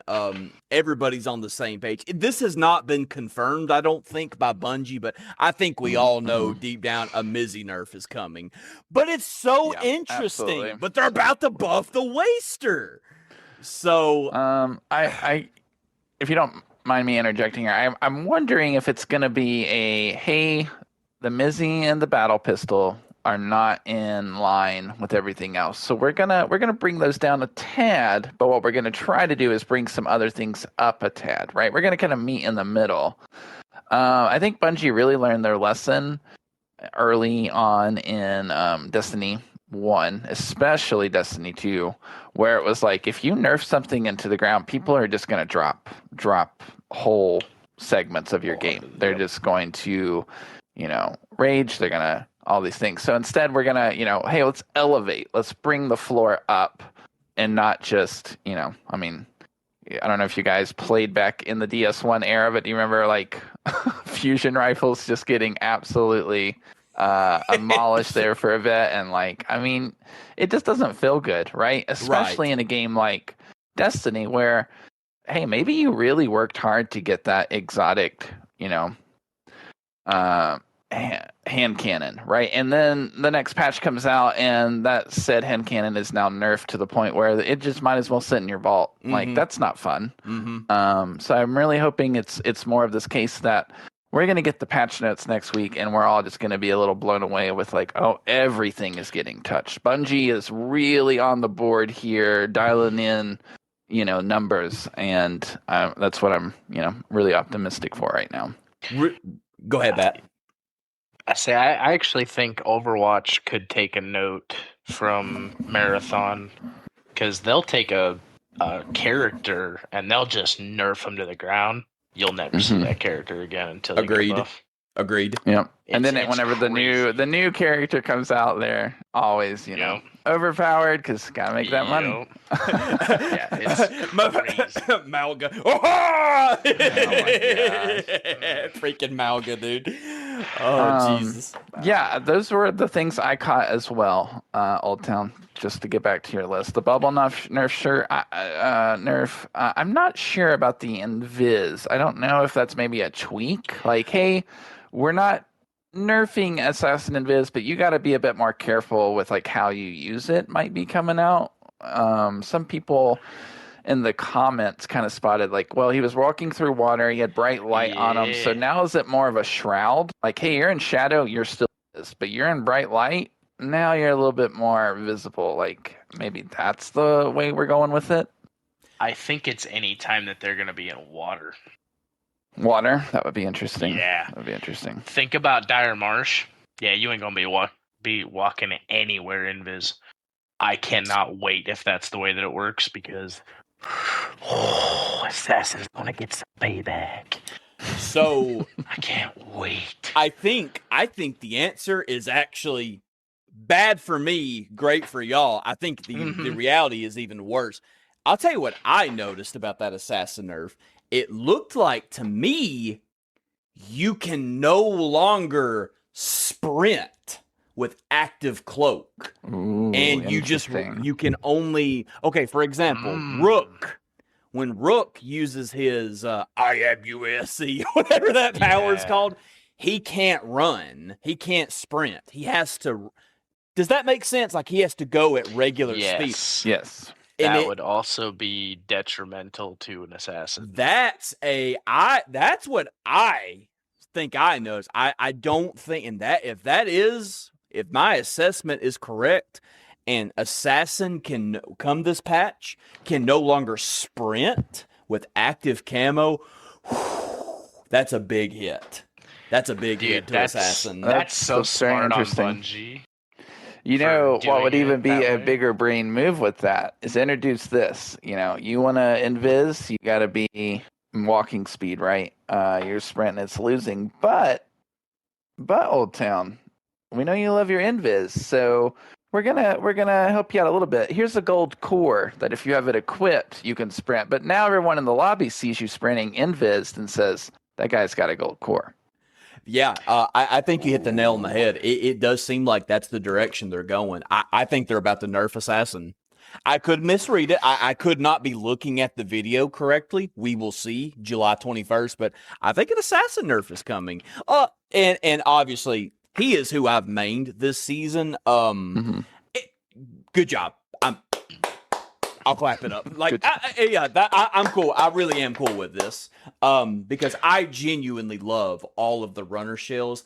I can see the big picture. I know Assassin is a big pain point for a lot of players, especially in solos. So if they felt like a nerf was necessary for them, totally cool with me, man. Absolutely, totally cool. And honestly, that was probably one of the fairest things they could have done. It's like, okay, how can we bring Assassin down without totally killing him? So if that's true, and you can no longer, which to me that's a pretty big nerf, because to me that totally changes how you got to think about Assassin. You can't cloak, you can't sprint into fights, you can't slide no more. Dude, this is actually a pretty big change to Assassin, and I think you're gonna see people will rejoice. I want people to be happy. That's what I said. That's why I clapped it up. If more people are happy that Assassin's getting nerfed, hey, awesome, good, cool with me. I think you might see a drop off of Assassins because you're gonna have to think about when and how you use that camo more now. And people, maybe even including myself, that's not gonna feel as good because you're used to playing them the old way. And you might see y'all might see a shift. We might come up on a new meta. You might see a lot of people drop Assassin and start picking up new shells. Yeah, I can see that. I will say that this buff to Thief really caught me off guard, but I like it. The dark sight on the drone. Yeah. I mean, Dire Marsh Knight, that's awesome. Upper Complex, right? Doing the hidden numbers. Yeah. There you go. You don't need no dark sight scope. You just have a Thief. I think that's really cool. Yeah, that is cool. Bat, any thought? Any Thief comments? hit the buttons with her drone? That's a good question. How great would that be? That would be broken. Wait. What buttons? Right there, Bungie. What buttons? In Upper Complex. Ooh, yeah, when like the Therons turn green, when all the buttons turn green and whatnot, you have to hit. So the dark sight would let you see the numbers that are labeled that you can only see in dark sight. So those listening, if you're not familiar, Upper Complex is its own little raid, and part of it is these rooms you work through. You hit a master button, and then buttons throughout the rooms that you're in will flash. You have to hit the buttons that are turning the green color or whatever color you have it set to. And then you progress. However, if you have something that has dark sight, like a scope or now the Thief drone, you can see these numbers written to them. If you hit the buttons in the correct order, so 1 through 6, 1 through 5, whatever it might be, when you finish off the dungeon, you kill the boss, there will be an extra treasure room for you to hit. Some extra loot, some goodies for your effort. I mean, we were just up there the other night, the three of us, and it's chaotic. I mean, it's crazy. But if you could be like, hey, I'm going to go hide in this corner. I'm going to throw my drone out. I'll take care of all the buttons. You two just kill ads. Like, that'd be pretty clutch. That would be pretty cool. That ain't a bad strategy. That ain't bad. They do better. All great feedback, man. Thank you for breaking that down for all of our listeners. Bat, I can't wait to ask you this. Bat, they literally showcased Cradle Evolution. It does indeed go back to 0. What you think about that? Prestige. Oh, I'm gonna try not to be emotional. Prestige, Batman. Skins. I'm gonna do it. Bragging rights. I'm gonna hate all life for the time that it takes me to fill it back up. But one thing that I will say is that right now I have a pretty juicy vault, which is great because now when I prestige, I'm gonna have a big jump. We kind of skipped straight into this from the Vault Breakers, but something I'm wondering, and we're not going to know this, I don't think, till we're fully in the patch notes and playing Vault Breakers, is do you all think there will be contracts for Vault Breakers? Do you think Cyber is going to send us in, or Seki is going to be like, hey, we need you to go in and do these things, knock out these contracts, because that's an awesome way to go ahead and start getting that cradle built back up. Right? I love that. I think it needs to be Mida. You know my love for Batman. He likes bombs, explosions. I do love Mida. I want you to break into their vaults, steal their stuff, and tell no one. I don't know if you were watching the other night, Batman, but we played. It was Rizikon, Bat, and I, and we played with him just voice acting Mida, and it was fantastic. Bat was like, it was so good. Go in there. I want you to fart on the face. Don't tell no one. For sure. My favorite faction, which kind of goes, I guess they're optimistic. I guess it links together. They're optimistic in their own way. But yeah, I do really like Mida. But I was thinking, Vault Breakers, it's this roguelite mode. I personally love roguelites, games like Soros and Returnal, Hades. And so I was like, that's cool. We get this new currency. We can keep building our kits. You could take it over, buy stuff for the PvP lobbies. But then I was just sitting there today. I was like, I wonder if we'll get actual contracts. Like Dire Marsh Knight gave us contracts, right? We got contracts for that. So it'd be really cool to see some of these contracts that really want you to push yourself to get to the end game of this mode, and then rewarding you with that. I like it. I really like it. I just thought of this as we're talking about it, but a lot of people were upset with this season because there wasn't a lot of progression with the story. Well, they just presented a possibility to do that. Absolutely. With Vault Breakers. There could be a whole nother storyline where it's Runner, go in there, steal their stuff, and then leave. Speaking of story, I definitely have some on. I think I'll save that when we get to our season 3 segment here. But yes, I do like this idea, Batman, of hey, here's a PvE mode. Let's throw that lore and exposition at them. Yeah, and you could explore it more because you're not faced with the threat of these other runners. Absolutely. And it I will warn the community right now, the Discord community, if you match in with me, and I'm sitting on solo and we go in, there's a good chance you're gonna be like, where'd Yellow go? I'm just gonna be breathing in cryo. I don't have to worry about other players. I'm not rushed to get out of my spawn.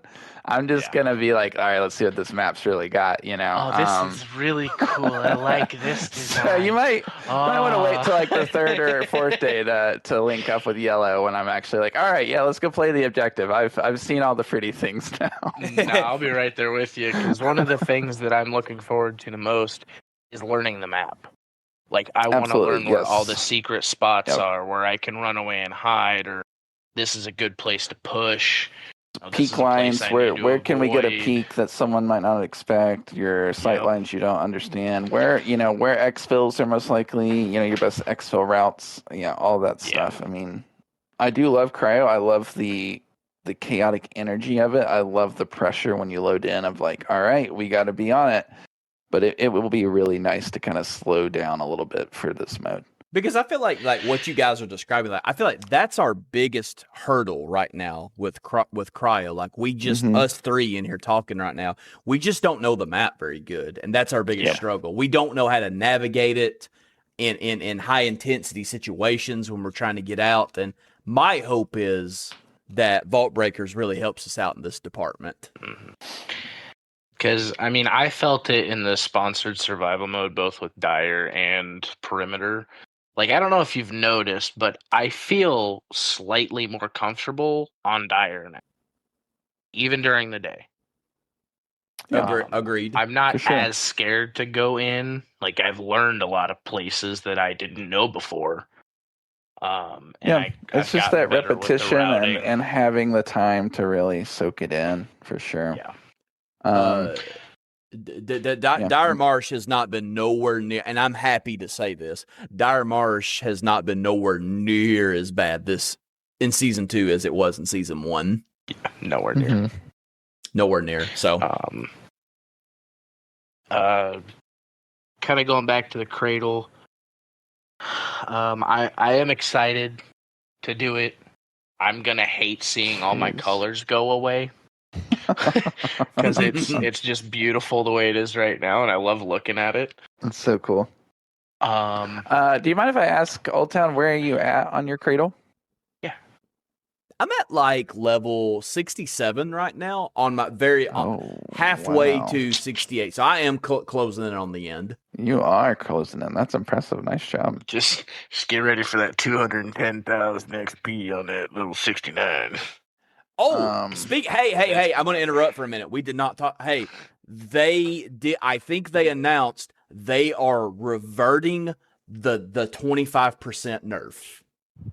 Ooh, that's gonna really help, dude. So wait, if that nerf gets reverted, we're back to beginning of season cradle. And then on top of that, if you prestige, you get some bump, whatever that might be. That's pretty great. Plus, if you've progressed far enough in Sekaguchi and unlocked it, you have more progression. Yeah. He's right about that. Like Batman. Oh no, guys! Now I'm starting to flirt with the idea of prestiging. Unfortunately, Batman knew this was coming, and he's mad about it. But he's gonna do it. It's the only flex he has this season. It's a good flex, man. It's a good flex. I'm gonna tell you. Speaking of flexes, I'll tell you a stat. I can't. If mine are terrible, I hope it is because that'll make it even funnier. I can't wait to see what stat. Like Bungie has told us, we're getting stats. Like we're getting runners. I can't wait to see mine, dude. I'm excited. Mine are gonna be so bad. I can't wait. I can't wait to see mine. How bad they are. This kind of segues into our season 3 for the future of Marathon here. But on top of stats, something I would really like, we talked about Overwatch taking a note from Bungie. Something I think Marathon could take a note from Overwatch is I would like accolades at the end of a match. I would like to slap a best team player on Old Town. I'd like to put a best shot on Batman, whatever it is, some accolades, and I think that they should translate into giving you a little bit of the carry points. Okay. I think they'd have to do it in a way where it's like if us three, we ran a whole night, we can't just sit there and keep loading each other up with, accolades and carry points. But maybe it's like, hey, the first time you give a new player within 24 hours an accolade, they get, 15 extra carry points. After that, it goes down to 5 or even 2 or 3. But I think it's just, it's a way when you're playing with randos to be like, hey, I saw you. I saw that effort. Hey, I saw what you really clutched up there, and throwing that on at the end, or hey, you played a really good triage, great heals, and just kind of we're talking about we want this community to grow, we want the community to be a place that isn't there's some aspects from Overwatch I do not miss the Overwatch community personally, so I don't want to go that route, but I would love to take a few things that might boost some community engagement in Marathon, and it's so easy to do at the end of a match. Just, hey, here's a few carry points, great job. Maybe you throw some funny ones in there, some meme ones, just to keep it fresh. But if we got our stats and I can see your stats, you can see my stats, and then we're throwing accolades at each other, now we're starting to kind of build a little bit more of that virtual community. I mean, we really truly are some like-minded individuals, because when you said, like, basically you alluded to, I love Overwatch, but I don't want its community. That's basically exactly how I feel. I love Overwatch. It's an amazing game. There are some amazing people. There are some amazing people that play Overwatch, but as a whole, I this might be a hot take. I just don't like the Overwatch community. There's a lot of individuals on that game, dude. The culture, I don't know who's to blame for this, but like the culture of that game, there's some people just some piss poor attitude. I've come from some games, dude, with some toxic behavior, some just people with just piss poor whiny attitudes, and I'm just like, y'all, I'm too old for this. Like, yeah, I'm too old. It's a video game. It's a game. Yes. Also, it's a game. as a support main, I can only take so much of a Genji asking me for heals, so I gotta shut it off eventually. And we not to make this an Overwatch. By the way, we gotta play some Overwatch sometime. That'd be fun. We need to bring some. I'd have fun. Yo, we're gonna bring in some running out of breath community, and we'll have like an Overwatch night every once in a while. You know what would be fun is if you had if there was like a monthly game night. Hey, for August, we're playing this game that's not marathon during this night or whatever. If you want to hop over, that would be pretty cool. That would be shake it up a little bit. Yeah, of course. Some of those games allow bigger teams, so we can kind of break free of the trio. Get 5-6 people in. Yes, we could have you. I mean, I think even Fallen has shown some interest in playing this solo. We could roll like 5 deep, baby. We could roll like 5 deep on Overwatch. That'd be so fun. But last thing I'm going to say about Overwatch, I am a tank main, so you can only imagine the things people say to me. I'm Bastion, baby. You can only imagine. You would be Bastion. If I'm not Bastion, baby. I don't always have the best games, and God knows if I'm playing ranked, sometimes in quick play, if I make a bad play on Reinhardt, I'm gonna hear about it. Tank diff, you're terrible, trash tank. GG, tank's trash. Anyways, alrighty. Our final segment tonight for everybody is, Yellow's kind of teased it already. It's called Open Discussion. How important is Season 3 for the future of Marathon? There's somebody that I want to give credit to off the pop, because I think it's always important if you pull from other people to be sure and reference those people, or reference your sources of where you got the information from. So some of the ideas that I'm going to be bringing to the table today is from a YouTuber that I found named Known Chancer. I think that's how you say his last name. Known Chancer put out about 3 days ago, he put out a video called How Marathon Survives Beyond 2026. And I think he had some really interesting discussions in that video, and he had some really good points, some really good solutions to maybe some pain points that the game has right now. So here's some of the ideas that was talked about in that video. Highly geared PvP players are gatekeeping casual players by wiping the lobbies with top tier builds. One of a proposed fix.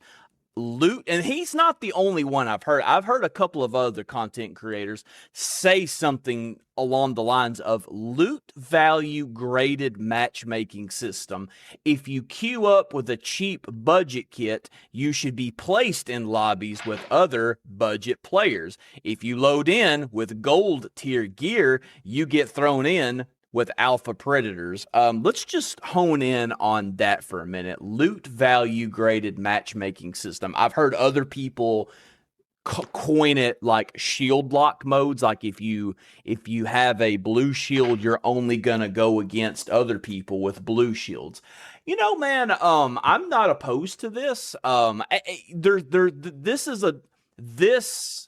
is a double-edged sword, because like you could look at it with the way of, that sounds amazing. If I load in with a cheap kit, I only want to go against other players with cheap kits, so I feel I got a fair match. Or if I load in with deluxe gear, I want to go against people with like-minded deluxe gear.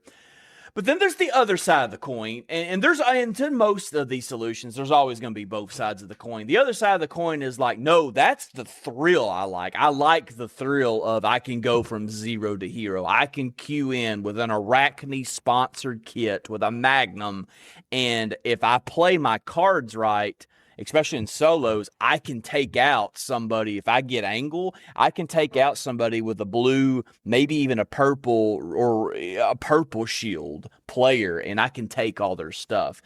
What I think, if Bungie, and I want you guys to chime in, this is the last thing I'm going to say about it. I think this is an interesting idea. I think a loot value graded matchmaking system is something they should test.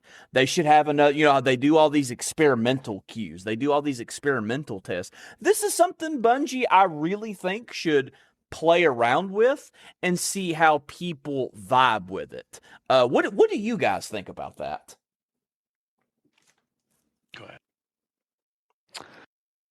I am someone who I mentioned before, coming from the Souls and Souls-like games, like really, really into these last 10 years or so.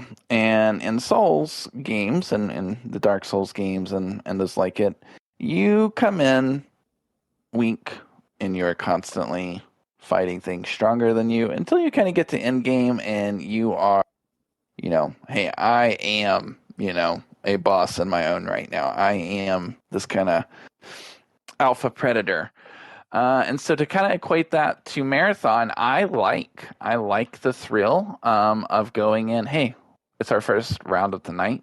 We're going free kit. We're going to go see what we can take off people, right? Mm-hmm. I'm going in. You have stuff I want, other players, right? I am coming for you. I'm not worrying about a contract right now.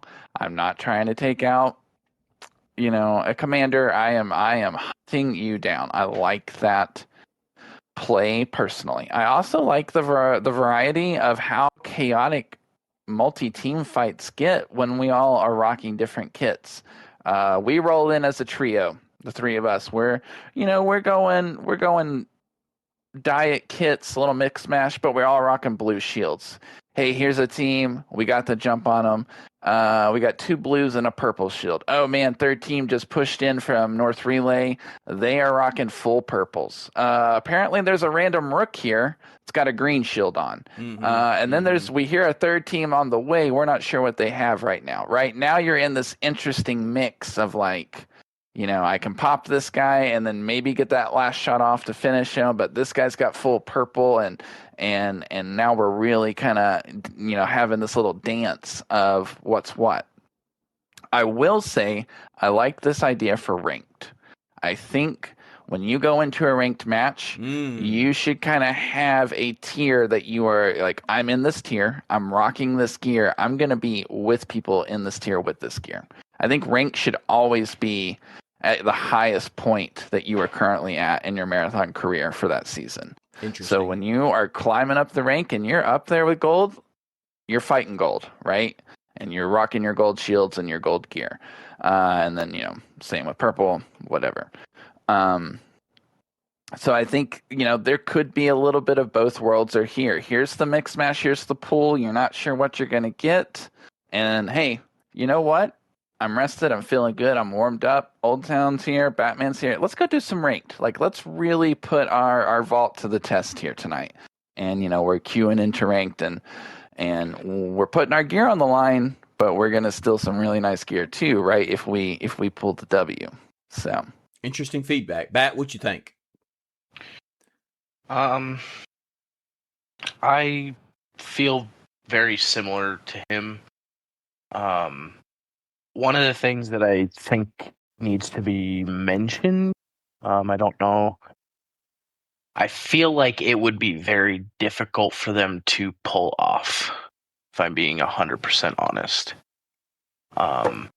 In the sense of if they're going to do it by color gradient, do you know how many times we've loaded into a game and I don't have stuff to bring in? So now you guys are loaded, kitted. I'm running with a free kit. That's going to be difficult. Very good point. right now, you've mentioned you're out of blue shields. Yes. All I've got is blue shields. Also going Mm. to be difficult. Going to be difficult.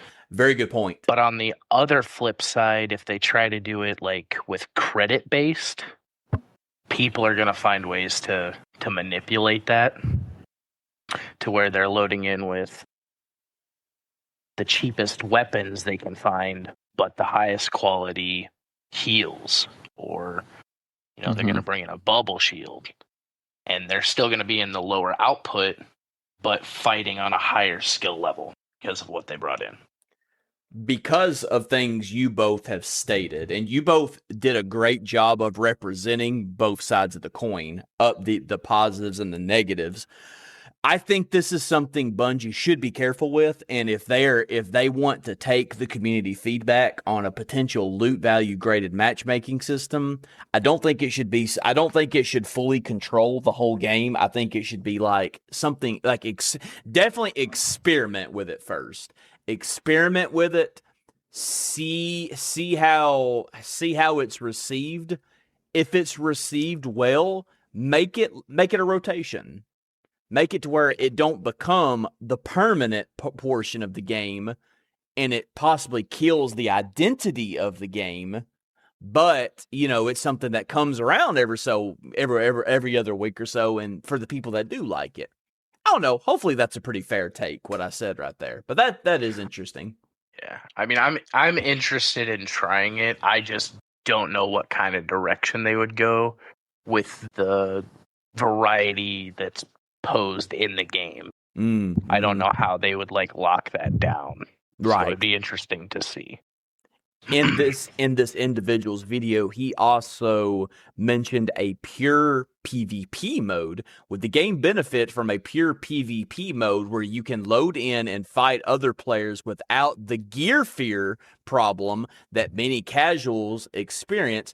Would this hurt the identity of the game? These are really tough questions. I will say the PvP is my favorite part of the game. Yellow earlier when he was talking, he said like the thrill of the hunt. I am coming after you. I love that rush of if I beat you, what you got is mine. I love the PvP and the fighting in this game, and I would be interested if they wanted to throw in something where you're not going to lose your stuff, but you can rank up somehow, some way, and you can sharpen your gun skills, you can sharpen your mechanics, and you can fight other people in an arena almost type of mode or whatever. This is something that's attainable. I think this is pretty attainable. They could use a map they already have, or they could use Outpost, or they could cut off a segment. I don't know. They could do something. I think this one is probably a little bit more far-fetched than some of the others that we've got listed on here. I'm open for it, but that's because I love the PvP. Would this hurt the identity of the game? They would have to be careful with that.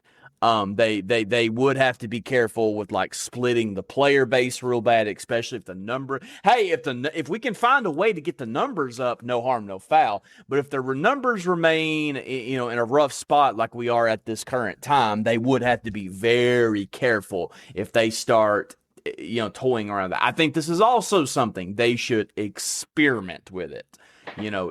Test it out, see how it's received. So I'll ask you guys real quick. What do you think about like a pure PvP, like no bots, like you're just fighting other people in maybe a smaller environment? Go ahead, Batman. Take this one first. I think that it would be very, very interesting. One of the things that I really liked about PvE is the fact that I could go in and I could use a different shell or use a different gun and kind of, test myself and see what I liked, what I don't like. You would have the same experience in just a PvP. Because you would find I like to use this weapon against a triage, or I like to use this weapon more against a destroyer, or this is not a good option for the thief because I can't track him. Very good points. I think it would be cool if not to like morph it into like a Call of Duty sense, but I think it would be cool if it was like a specific weapon only mode. So like everybody loads in with the Zeus, or everybody loads in with the Bolt Punch, or everybody loads in with the volley rifle, so that everybody is on the same level playing field, and now it's just pure skill. I think that would be cool, but I don't want it to take over the game. Does that make sense? It makes perfect sense, and I agree with you. What you think, Yellow? Yeah, so I had mentioned before that before kind of getting into Marathon, the extraction shooter I was playing the most for the last few years now was Hunt Showdown, and they actually added something like this. It was something kind of the community kind of rallied around. Hey, could we try this? Maybe do an event around it. And it became a permanent mode. And the way it works is one POI on the map will randomly, be chosen. Everyone spawns around that POI, and it's just a fight, to the last man standing most of the time. You can extract. There's usually like one, sometimes two extracts, but your chances of getting out are slim to none unless you're the last one standing or you've crippled the last couple players to the point where they're not really a threat and you can take your time. Now, the one big thing that the community learned was you have to really decide, hey, I'm going into this, and the odds are never guaranteed you're getting out on a normal, but now they're even like more not in your favor, right? Because it's once the fighting starts, once you get in there, it's not stopping till you're either a bag or you're looting the bags. So it does kind of change your play style, which could be good for some. Some might enjoy that. Hey, that's fresh. Hey, Oldtown, we're having a bad couple runs right now. Like we're just Outpost is just rough for us tonight. Let's go play some of this mode. Let's just load in there with some guns. We're not super attached to. Let's just have some fun. Like let's just go get our aim, locked in. Let's go see if we can take some teams out and get out in this more chaotic, action-packed way. It could be a good way to warm up for the night. That's what we used this Clash mode in Hunt for quite often. Hey, it's been a while. Haven't played Hunt in a while. Let's warm up a couple times on this Clash mode, right? Let's just take shotguns in. We know it's going to be in a one POI, so we're just going to sprint in there with our shotties and get the blood flowing a little bit. It's also kind of great. You mentioned earlier, some days you just get home on your lunch break. Hey, I got 20 minutes. What can I do? I could do a quick Clash, right? Those are so fast. I mean, let me load in, put together a quick, low-key kit, jump in there, play, and then I'm heading back out to do whatever I got to do that day. So I could definitely see the value. The big thing is I don't think it could be a permanent mode because, again, we're splitting the players, right? We're increasing queue times. Not everybody's okay with waiting around on a queue time, but I definitely think it could be something that cycles through. Honestly, I think it would be really cool if we had, hey, cryo is always going to be our weekend thing. It's Thursday, it's cryo day. Hey, this is the first week of the month, so we've got Vault Breakers going for the week. After this, we have Clash coming out where it's our PvP only mode. After that, we've got, whatever the other thing is. Maybe it's sponsored survival. And then we circle back. So every week, you're kind of dipping into a different mode, but you're not splitting the player base into 5 different things, right? I think Arc Raiders kind of learned a lesson with that. They just kept pumping out, well, you can do this, and you can do this on this map, and now there's this weather on this map, and you can try this. And now they've learned, hey, we got to time gate things. We got to let things, hey, in 6 hours, this will open up, and that will close. Because people were getting in matches, and no one else was there. You know what I mean? kind of walked around this ghost town. Yeah. Maybe I heard a shot across the map. I'm not gonna go chase that down. Like there just wasn't enough player interaction, so we got to avoid that. But I could definitely see it being like a fun thing, especially if you're just like, guys, I have been playing cryo all weekend. I need a break. Can we just like have a night where we're grabbing our favorite shotguns and let's go run into this clash mode or whatever it's called, and let's just go cowboy it up, shooting and rooting and tooting for a night, and that could be really fun, right? That could be a good healthy break of the normal thing. Just like Vault Breaker, I think is going to be this fun, like this is different. I'm still playing Marathon. I'm still enjoying the gameplay of this game that I love, but I'm getting to try something new. I'm flexing a couple different muscles I'm not using when I'm running around perimeter, tricking people with my mines as Sentinel.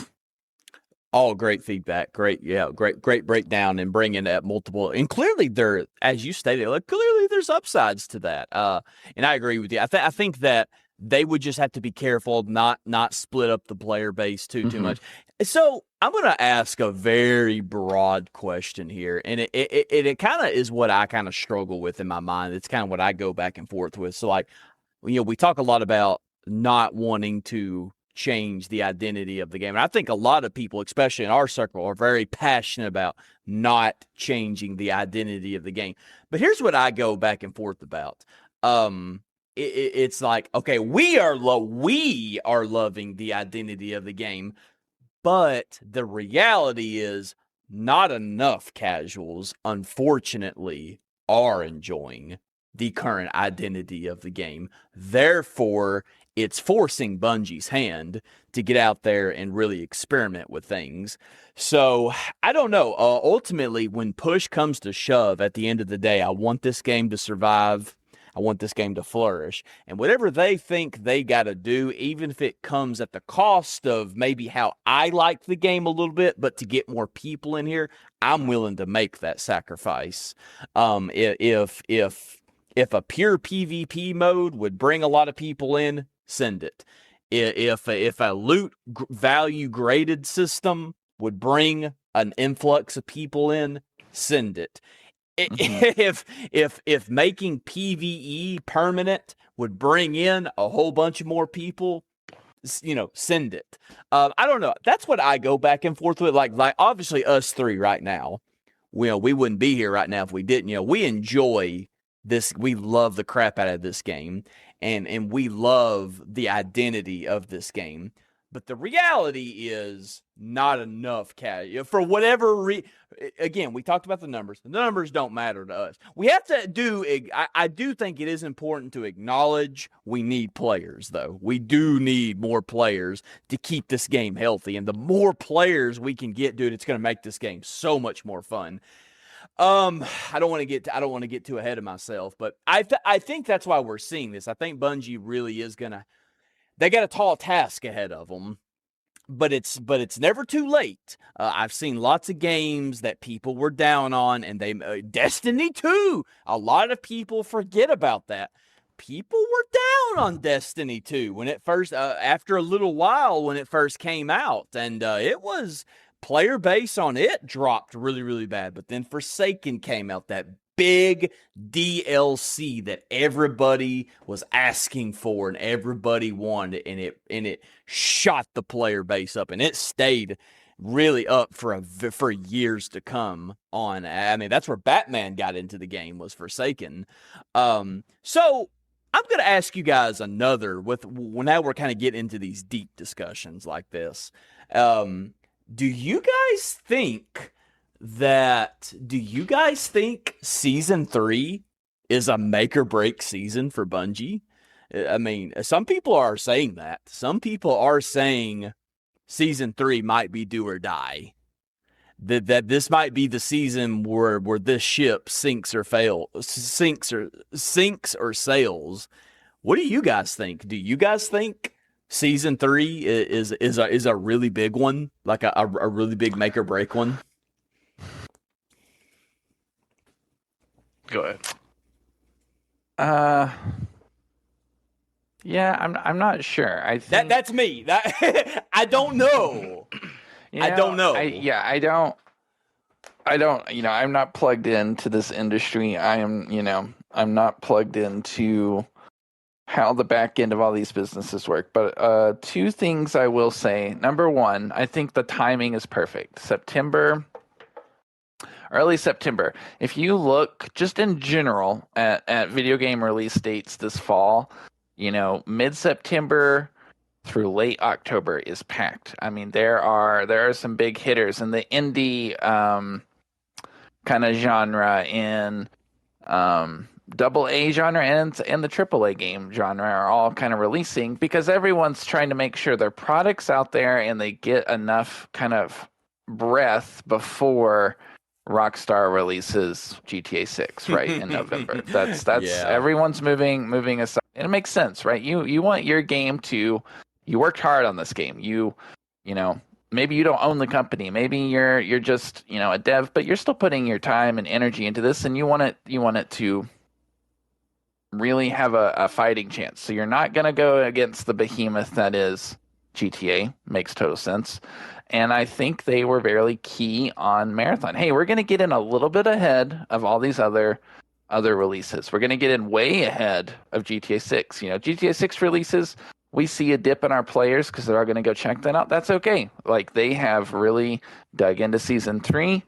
And, we'll get them on the backside, right? When that wow factor, that new factor of GTA 6 starts to dim down a little bit. Sure. The other thing I'll say is, as far as threes go, I'm a big podcast guy. I like to load up on podcasts the night before I head out to the farm. I'm going to be out there. I'm going to have no service. I'm going to, it's 6 to 8 hours of just, all right, what did I, and what am I listening to? It's how I found this podcast, right? I searched Marathon. Hey, they got a few episodes. So there's a couple things I look for when I do podcasts. I don't look at reviews. A lot of times I don't even look at the genre. I'll just go to like new releases. What's new? What's going on in the world of podcasts that's either just getting started or, hey, we're just starting a new season of this. And I'll download, the however many are out there and I'll go listen. But the big thing I'll look for with podcasts is the first 3. A lot of podcasts have kind of caught on to this and now they'll release the first 3 episodes. Hey, new season starts blah, blah, blah.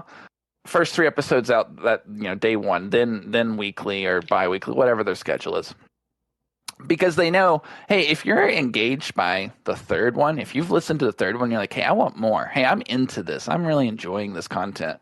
Then, like, you're in. This is something I'm going to follow. If I listen to the 3rd one and I'm like, I could leave it or take it or, that was good. I don't really feel hooked.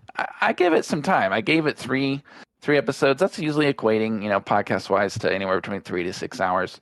I will say running out of breath, I tore through, I think I started when you guys were around episode 9. So I think it was like within 2 days, I was like, I'm caught up. Where's the next episode? What's going on here? Like, let me get in there. Guys, it was great. But again, one episode would have been like, hey, that was fun. Let me go on to the next thing and maybe gets lost in the shuffle. 2 episodes. Okay, I'm digging in. Okay, now we're really getting. So I'm hoping the season 3 kind of like gets that momentum. Your core player base, they're already here. They're excited. We're ready for more. Like, what do you got for us, Bungie? Yeah. But I'm hoping it's these people that are like, hey, I picked it up during the free weekend. Hey, I tried the beta. Oh, my friend talks about it a lot. Oh, new season. Oh, this looks cool. Hey, they're trying. Oh, okay, got some new onboarding. You know what? Fall break's coming up. I got the holidays. I'm gonna have some time off around the corner. Hey, let's give it a try. Let's jump in September, right? That's what I'm really hoping we start to kind of see. I'm not expecting crazy numbers. I'm not expecting like, Marathon beats Destiny 2 launch player count or something like that. What I am hoping for is just a steady line of like, hey, we're kind of going up and we're kind of holding here, right? We're retaining to where the community's feeling good. No one's over here just constantly spreading like, look at the numbers today. Look at the numbers today. Is it a dead game? Is it a dead game? Like, to me, that's the same as you're the person that when we play Overwatch and you take a nick of damage, you're asking me for heals as the Genji. Like, dude, I get it. I see that. I understand. You don't have to keep spamming, right? And I think we need to move away from that as a community and just focus on like, hey, this game's fun. This is cool. I'm really glad Bungie took a swing. I'm really enjoying this. My thoughts exactly. And I'm really hoping like season 3 brings more of that. Just like more, this is great. Like more cake to add on to the cake I'm already eating. Oh yeah. I mean, at my core, if I enjoy a game, that's what I want to play. That's what I'm going to choose to play. I'm not like I can acknowledge. I'm not dumb.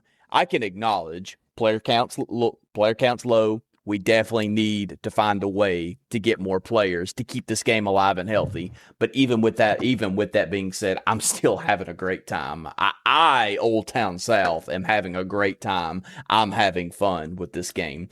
It's a tough question. Do you think season 3 is a potential make or break? If I'm being completely honest, I don't think it is. Personally, I think the game is in a really good spot for what it is, regardless of the player counts. Obviously, even though I haven't the last couple weeks, really, I've wanted to be, I've just been exhausted.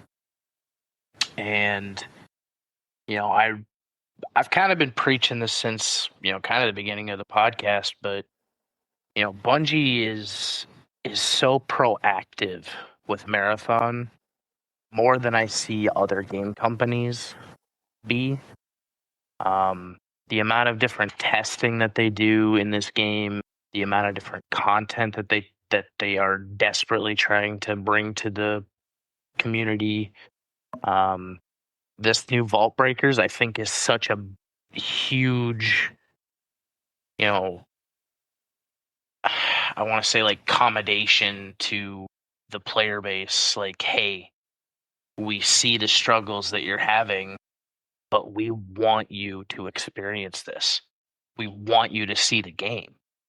So we're going to do this so that you can experience it for yourself without that struggle.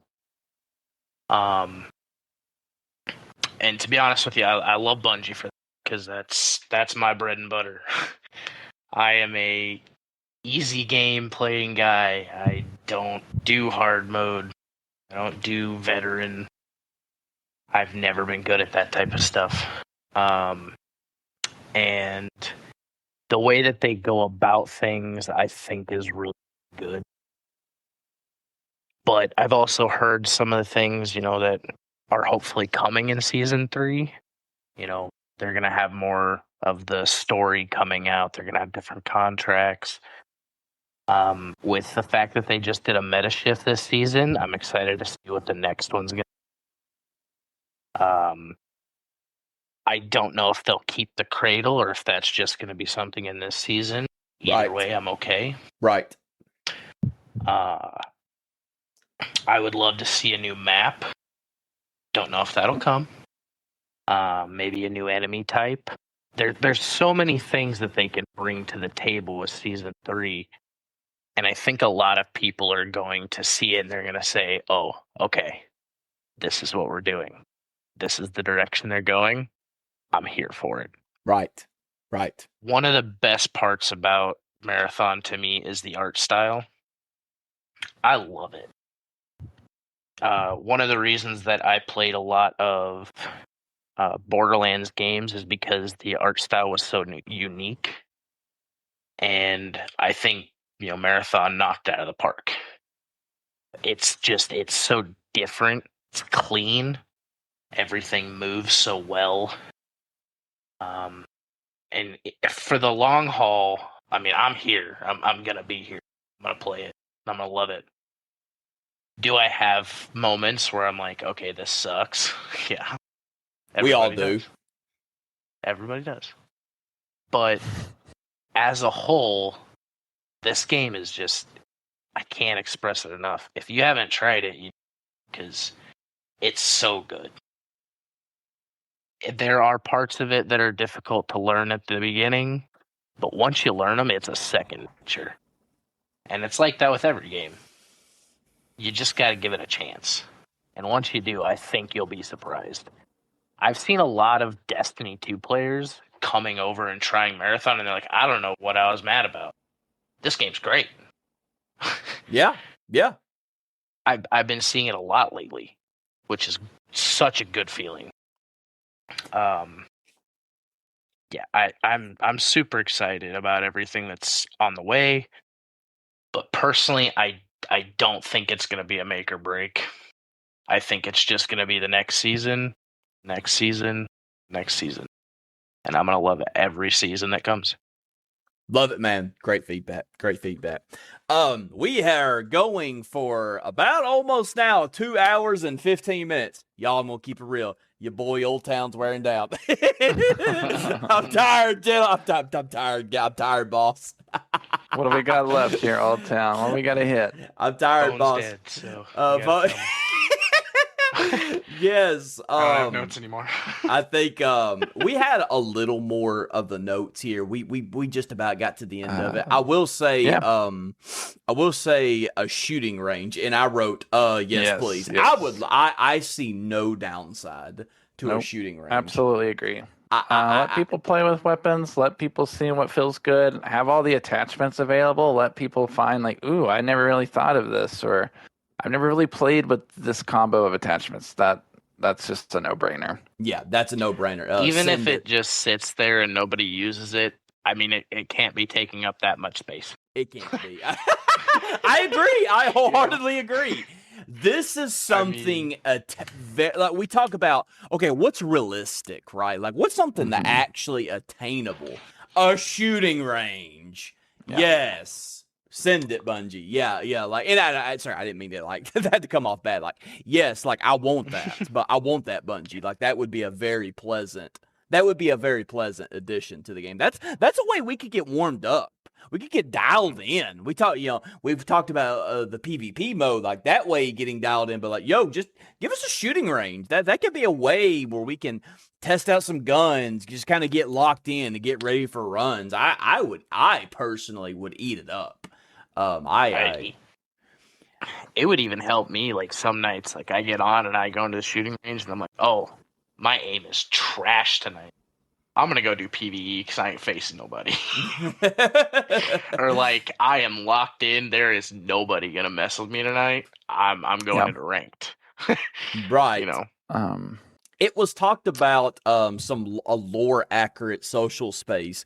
Bungie could potentially lean into the lore side of things, since runners are digitalized minds and build digital visual like a hub like we get the tower in Destiny. You know, some kind of hub where runners could come together. You know, that would definitely be interesting. I'm down for any of that, man. I think that one's probably a little bit more of a pipe dream. That one's a little bit more far out there, but who knows? Maybe a bit of a hot take, but I actually am a bit not pro the lore accurate social space. First of all, it makes me think of Ark, where it's like, all right, I'm in my lobby, I can see my mates join in. I can already do that in Marathon, right? I can see what shells they're rocking. I can see their kit. That's good. Now I want to go. I need to go grab that attachment real quick. Right now it's just flick over to Traxxas, grab it, good to go. In Ark, it's like I got to go to the vendor page. So on the vendor page, I got to like, oh, they want credits. Now they want this, that, blah blah blah. I don't need more menus. The less menus, the better. One thing I like about the presentation of Marathon is how ethereal everything kind of feels, because we are these cybernetic, avatars.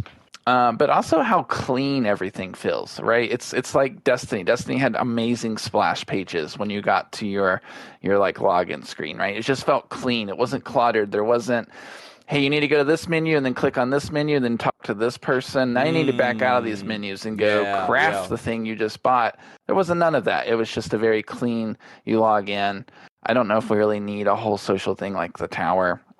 I think the nice thing about Marathon is how quick and snappy it is just to get back in a match with your squad. Hey, we're in lobby. We're throwing this on. Grab this kit. Cool. One thing I would like to see is let us go ahead and pre-make kits. Let us have some what is the word I am looking for? A loadout ready. Like custom A loadouts. loadout. Let us have loadouts for quicker turnaround. Hey, it's cryo night. Batman wants to go do cryo. I'm going to go ahead and make sure I have 2 loadouts to go on cryo. Good to go. Let's do that, right? Yeah, I like that. Yeah. I think that would kind of solve a little bit of that. Well, I don't really like going around and just pulling stuff from my thing, and I would rather go with something. Do we need more to interact with? Like, we're playing an extraction shooter. We're not, it's different when you're looking at a game like Destiny where there's a lot of character development happening in these NPCs. These AI from these corporations, they don't really care about us, right? They care about themselves. So I don't really need to know. I don't need to know how Traxxas is feeling today. What I will say when we move into this last point is a little bit more on that lore side of that does not involve a social space. Yeah. The last thing I'll say in that, I heard Bat, he wants to say something. I'm kind of with you. I kind of like the way it is personally right now. Again, I'm willing to say if 10 to 20 to 30,000 players like, we want a lore space, we want a social space. Hey, yes. okay, yes. Okay. Hey, send if it. 10,000 people sign a petition that they'll go get Marathon downloaded for a Tower 2.0, you take that tower. All right, I'll over that tower if that's what it takes. I will meet you at the tower, and I will let Mida tell me how much of a doofus I am. That's right. Yeah. Hey, that's me. I'm kind of with you. To me, I don't know. Sorry. It's getting late. I'm not as sharp as I normally am, but that wasn't on the top of my bucket list. I actually like the other thing you said. I would like loadouts, and nobody's talking about that. I also would love to have a loadout ready to go that I've built maybe even a couple of days beforehand, that I knew I was going to run Cryo Archive Friday night with my friends, and I've had this loadout built ready to go for that. I'm down with that. Destiny did this. It took them a while. It took them years to do it, but Destiny 2 eventually got around to loadout builds, like where you would select something and it would automatically equip everything that you've done. Bat, what you got, man? I was just gonna kind of say that I don't know if like a tower really fits the aesthetic or like the demeanor of an extraction shooter. I don't really know if it fits just in general. Yeah, I know. Like, does it even fit? Yeah, I don't know. I don't want them to take too much inspiration from other games, because I want it to be its own entity, and I think staying away from stuff like that would keep it that way. I don't want this to be Fortnite. I don't want this to be Call of Duty. I don't want this to be Destiny. That's the whole reason that it's different. Well, last but definitely not least, I can tell we're all yawning. We getting tired, son. We getting tired. I'm exhausted. I'm gonna keep it real, y'all. I'm exhausted. I am so tired. The last thing, and then we're gonna put a big fat bow tie on this episode. Encouraging friendly encounters. Right now, Marathon is basically 100% shoot on sight. True. The video highlights that. For the game to survive, should Bungie build mechanics that reward players to occasionally working together or letting a solo player go. Basically, should Bungie add things in there to help encourage more team play? I'm down with it. Again, if this is what people are interested and want, I'm down for it. It would be cool for there to be a game mode where there's a big bad boss and you load into it and every other team you see is an ally and all the runner shells work together to take down said boss. I'm down with that. That's cool. I'm down. I've really got no complaints with that. What do y'all think? Batman, you go first. I'll finish this off because I got a big thought for this one. I think it would be interesting to have like a mode where enemy fire was turned off. Like 3 different teams load in, and then like everybody meets in the middle, and they're like, "Hey, do you guys want to do this, or do you want to do this, or do you want to do this?" And there's not even an option to kill each other. Yeah. Because then, like, 2 teams could go kill this boss, and then the other one could go do their contract, something like that. I don't know. I don't know. It's a weird one, but I don't know. That just popped into my head. I was like, that might be cool. Yeah, no, good. But then again, feedback. it might take away from the identity too. So I don't know. It's a tough. And these are all. Yeah, that's a tough one. It's a lot of these. Some of these are. Some of them are easy, like shooting range. Yes, please. Yeah. Loot value graded matchmaking. I'll be honest. I think that's coming. I think that is an experiment because a lot of people are talking about that one. I think that is something they will experiment with. Some of these are a little more far fetched. But like I think, especially the social space, I think that one could be a little out there. But hey, who knows? Maybe they're cooking in the background. It kind of sounds like they're wanting to introduce like a altruistic side to like the carry system, which is weird, and I don't know if I particularly like that, because I could get that altruistic points or whatever, and then 5 minutes later that guy comes and kills me. What was the point? Right. And that would be my luck. So I don't know. It's a very weird kind of concept, and I'm just going to kind of leave it there and hand it over. I have an idea for this and encounters, friendly encounters. So Bungie, if you're listening, you feel free, take it, put it in the game. You're welcome. They are. They just won't admit it. Absolutely. Here we go. We're going to mix the lore. We're going to keep PvP as it is. We don't need to create a new game mode for this. And not only that, we're going to dive more into the factions with this. So my thought on this is going back to my Nintendo roots and kind of lifting an idea from Splatoon, the weird inky shooter from Nintendo. So Splatoon used to have a thing called Splatfest. And Splatfest was basically it's Splatfest for the next 3 weeks. Sometimes Splatfest would even last a month. Typically it was 2 to 3 weeks. And they happened sporadically. They weren't constant. But I would think for Marathon, you would have kind of a rotating schedule that you could kind of look out and get an idea of when these were coming up.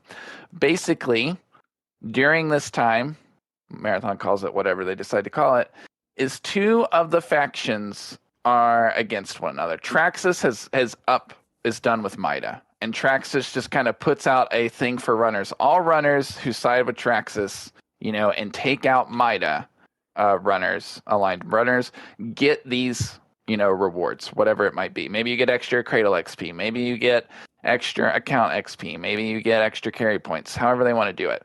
Same thing with Mida. But here's some incentives you could throw in. If you extract with other Mida runners, you get these rewards. Right now, hey, our team, we're rocking Mida right now. Hey, there's another team. And that team over there in Overflow, we know is Traxxas, because we saw those earlier. Let's prox chat these guys. Hey, we're Mida homies.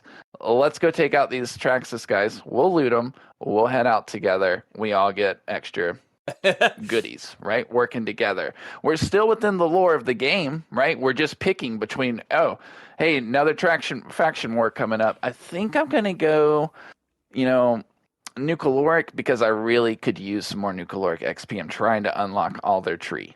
Okay, dude, I'll go with you. So you lock in Nucleoric.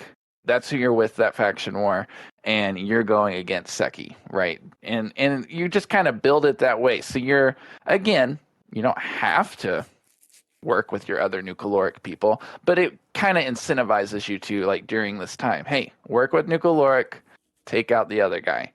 I think it could kind of show the tension that the lore talks about between these factions, right? They work together, but they don't like that they have to work together.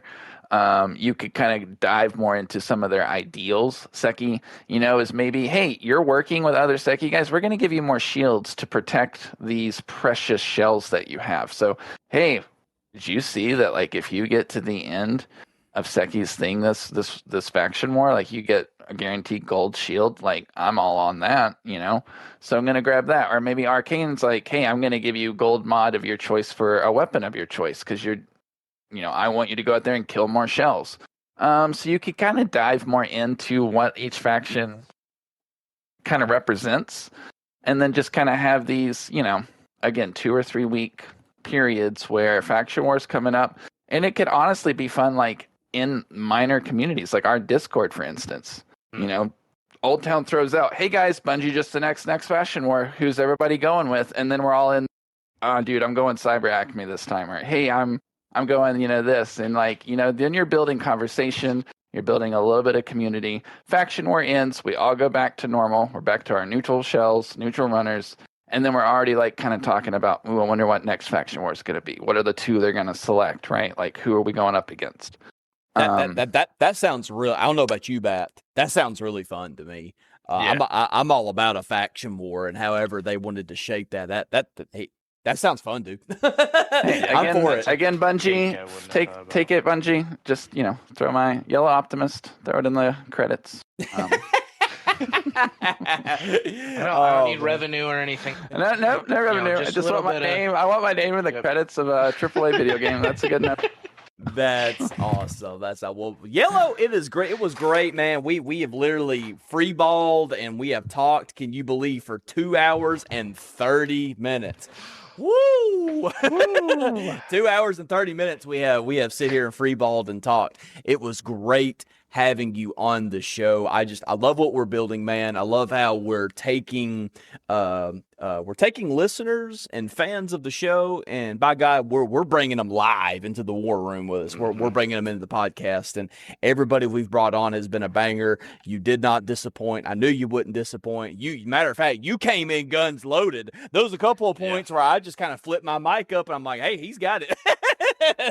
He's taking over. Like he's the host. Like he's got it. So you done great, man. I can't believe that NASCAR analogy. That was crazy. That NASCAR analogy had me thinking. Like I literally wrote down pit boss. Pit chief. I am the pit chief. Pit chief. I am. Thank you guys for having me. This was wonderful. Congrats again on 750 downloads. And hey, how about I'll go and plan on being back when you hit that 1500, right? When you hit the double from now, I'll be back. Oh yeah, man! Be locking in his spot right there. That's crazy. Locking it in. He's ready. He's ready for more. He's ready to come back. Well, we will definitely have you back, man. Go ahead, Bat. What you got? I was gonna tell you when I first joined Yellow here, he was introducing me to. Correct me if I'm wrong. It's Rizicon. Yes, sir. He's like, this is Batman from the famous podcast. I was like, famous is whole. I just had to throw that in there because that was kind of a surreal moment. Hey, who knows? Maybe we'll be at TwitchCon one day. That's the running out of breath, guys. Yeah. Something. Yeah, it's those two idiots that don't know what they're talking about. That's more realistic. Oh, my God. That's great. Well, hey, again, Yellow, great having you on, man. Thank you for, I know it's really late for you right now. Thank you for staying up late with us and being a part of this journey with us. So, you know how I always end these things. Yellow, is there any platforms that you would like to share with our listeners where maybe people can link up with you, maybe people could follow you, anything, no pressure. If you don't have anything, that's fine. But I definitely wanted to open up this opportunity to you if you want to share. Bungie ID, if you want to share anything. I don't have any platforms, no content, no following of that nature. You are more than welcome to add me on Bungie. I'll throw that out real quick. I am in the Oldtown Discord as well. I'm I usually try to hop in at the very least to throw out a Monday morning question. So you'll see me at least on a weekly basis. My Bungie idea is YellowOptimist, capital Y, capital O, and then 9361 is the hashtag. A little bit different, not really a plug or a content, but if anyone in the community is interested in D&D, like you've always wanted to play, but you've never had a group, or you've been curious, or you had a group and it fell apart, I actually run 2 online games a week, and I am always happy to, have someone come sit in and kind of see how the game goes, or teach a new player, or help someone get started, or whatever it might be. I'm just kind of trying to, again, games are always a social thing for me ever since I was a kid, and D&D is just a great way to be like, hey, you love Marathon, you like the idea of different shells and classes, let me introduce you to, some sci-fi D&D, or some, whatever it might be is your flavor. We'll help you get linked up with a group and a community, and keep it going that way. So I hope to see people join the Discord. I hope to see more downloads on this podcast. You guys have been great. Thanks again for having me. Absolutely, man. Yo, I might come over. You got my attention. I might come over and check out the D&D, because I'm a guy that falls on the side of the fence of, I've always been interested in it, but I've never got to play. I don't know who to go to. I don't know how to play and who to go to. So I follow. We'll get you in there. There's not a pit chief class, but we can make one. Yes. Me and my female friend have always wanted to try it, but yo, me and Bat might just have to come over and be mages, dude. Dude, I'm going bulwark. What you talking about? I'm going berserk. Yeah, I'll be like a healer. I'll be like a support class, a healer of some kind. So that sounds really fun. Now, hey, one more thing. Hey, now Yellow, is there something like a Discord or something where these people can reach out to you to get involved with this? Yes, I do. I do actually have a Discord, all D&D based Discord. I will link that. Ooh, I don't know how I want to do that.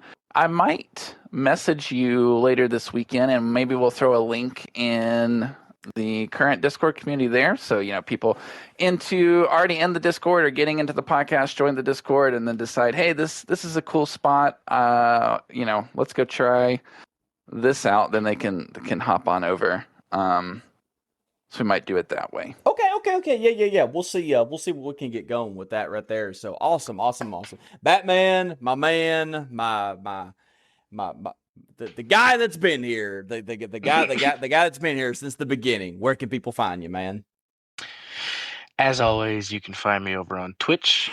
I've been trying to stream a little more often. This last 2 weeks, not a great example, but I have been trying to do some more things. I'm pretty slow in the content creator kind of world, but I do have that video on YouTube we talked about in the last podcast. I think I looked at it and it's got like 31 views, so that's like my second highest channel. So that's pretty cool. And I plan on trying to do more as I can when the time allows me. But I think that's it. Okay, awesome. Well, YellowOptimist and Truebatman 44. Everybody go friend Yellow Op on with his Bungie ID that he provided. If you would ever like to play some games with him, go over and follow Truebatman 4444's YouTube channel. Come on over and follow Truebatman 4444's Twitch channel and get in that live chat. Get your butt up in there. I know he would love and appreciate that.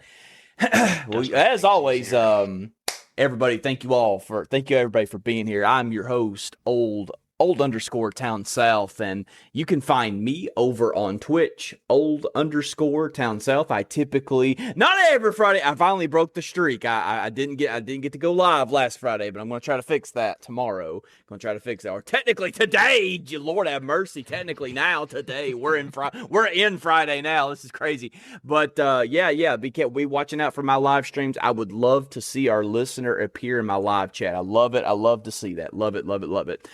You guys can also find me on YouTube, old_town south. Come on over. Come subscribe to the YouTube. I haven't got to post a whole lot of content recently, but I do have some fun content on there. The last video I uploaded was called "This Time We Were Ready," and that was the tunnel room, the tunnel key room massacre that I talked about in one of the episodes that we had to fight off 2 teams at one time. That video is now live on YouTube if you want to go watch that. And you can also find me on TikTok, old_town south. I upload a lot of funny shorts there. Some of them are me popping off. Some of them is me getting my face kicked in. It's a balanced combination of both. Thank you all, especially if you've made it to this point right here, for listening. We appreciate you listening to us very much. Thank you to the Running Out of Breath cult, the Running Out of Breath family, everybody that's in our Discord, our little group. It just continues to grow, and it just really warms my heart. If you know somebody that digs this kind of content, put on more steam, share it with a cousin, share it with a friend, share it with an uncle. But yeah, we will see you guys very soon. You could almost think of this episode as a little bit of an appetizer or as a salad. As a banger as this one's been, we're going to have a lot of fun on episode 14. We'll be talking about mid-season, season 2, mid-season patch, and how it's going and what we think about it. We love you all. Thank you so much for giving us a listen. As always, stay classy. We'll see you on episode 14. See ya.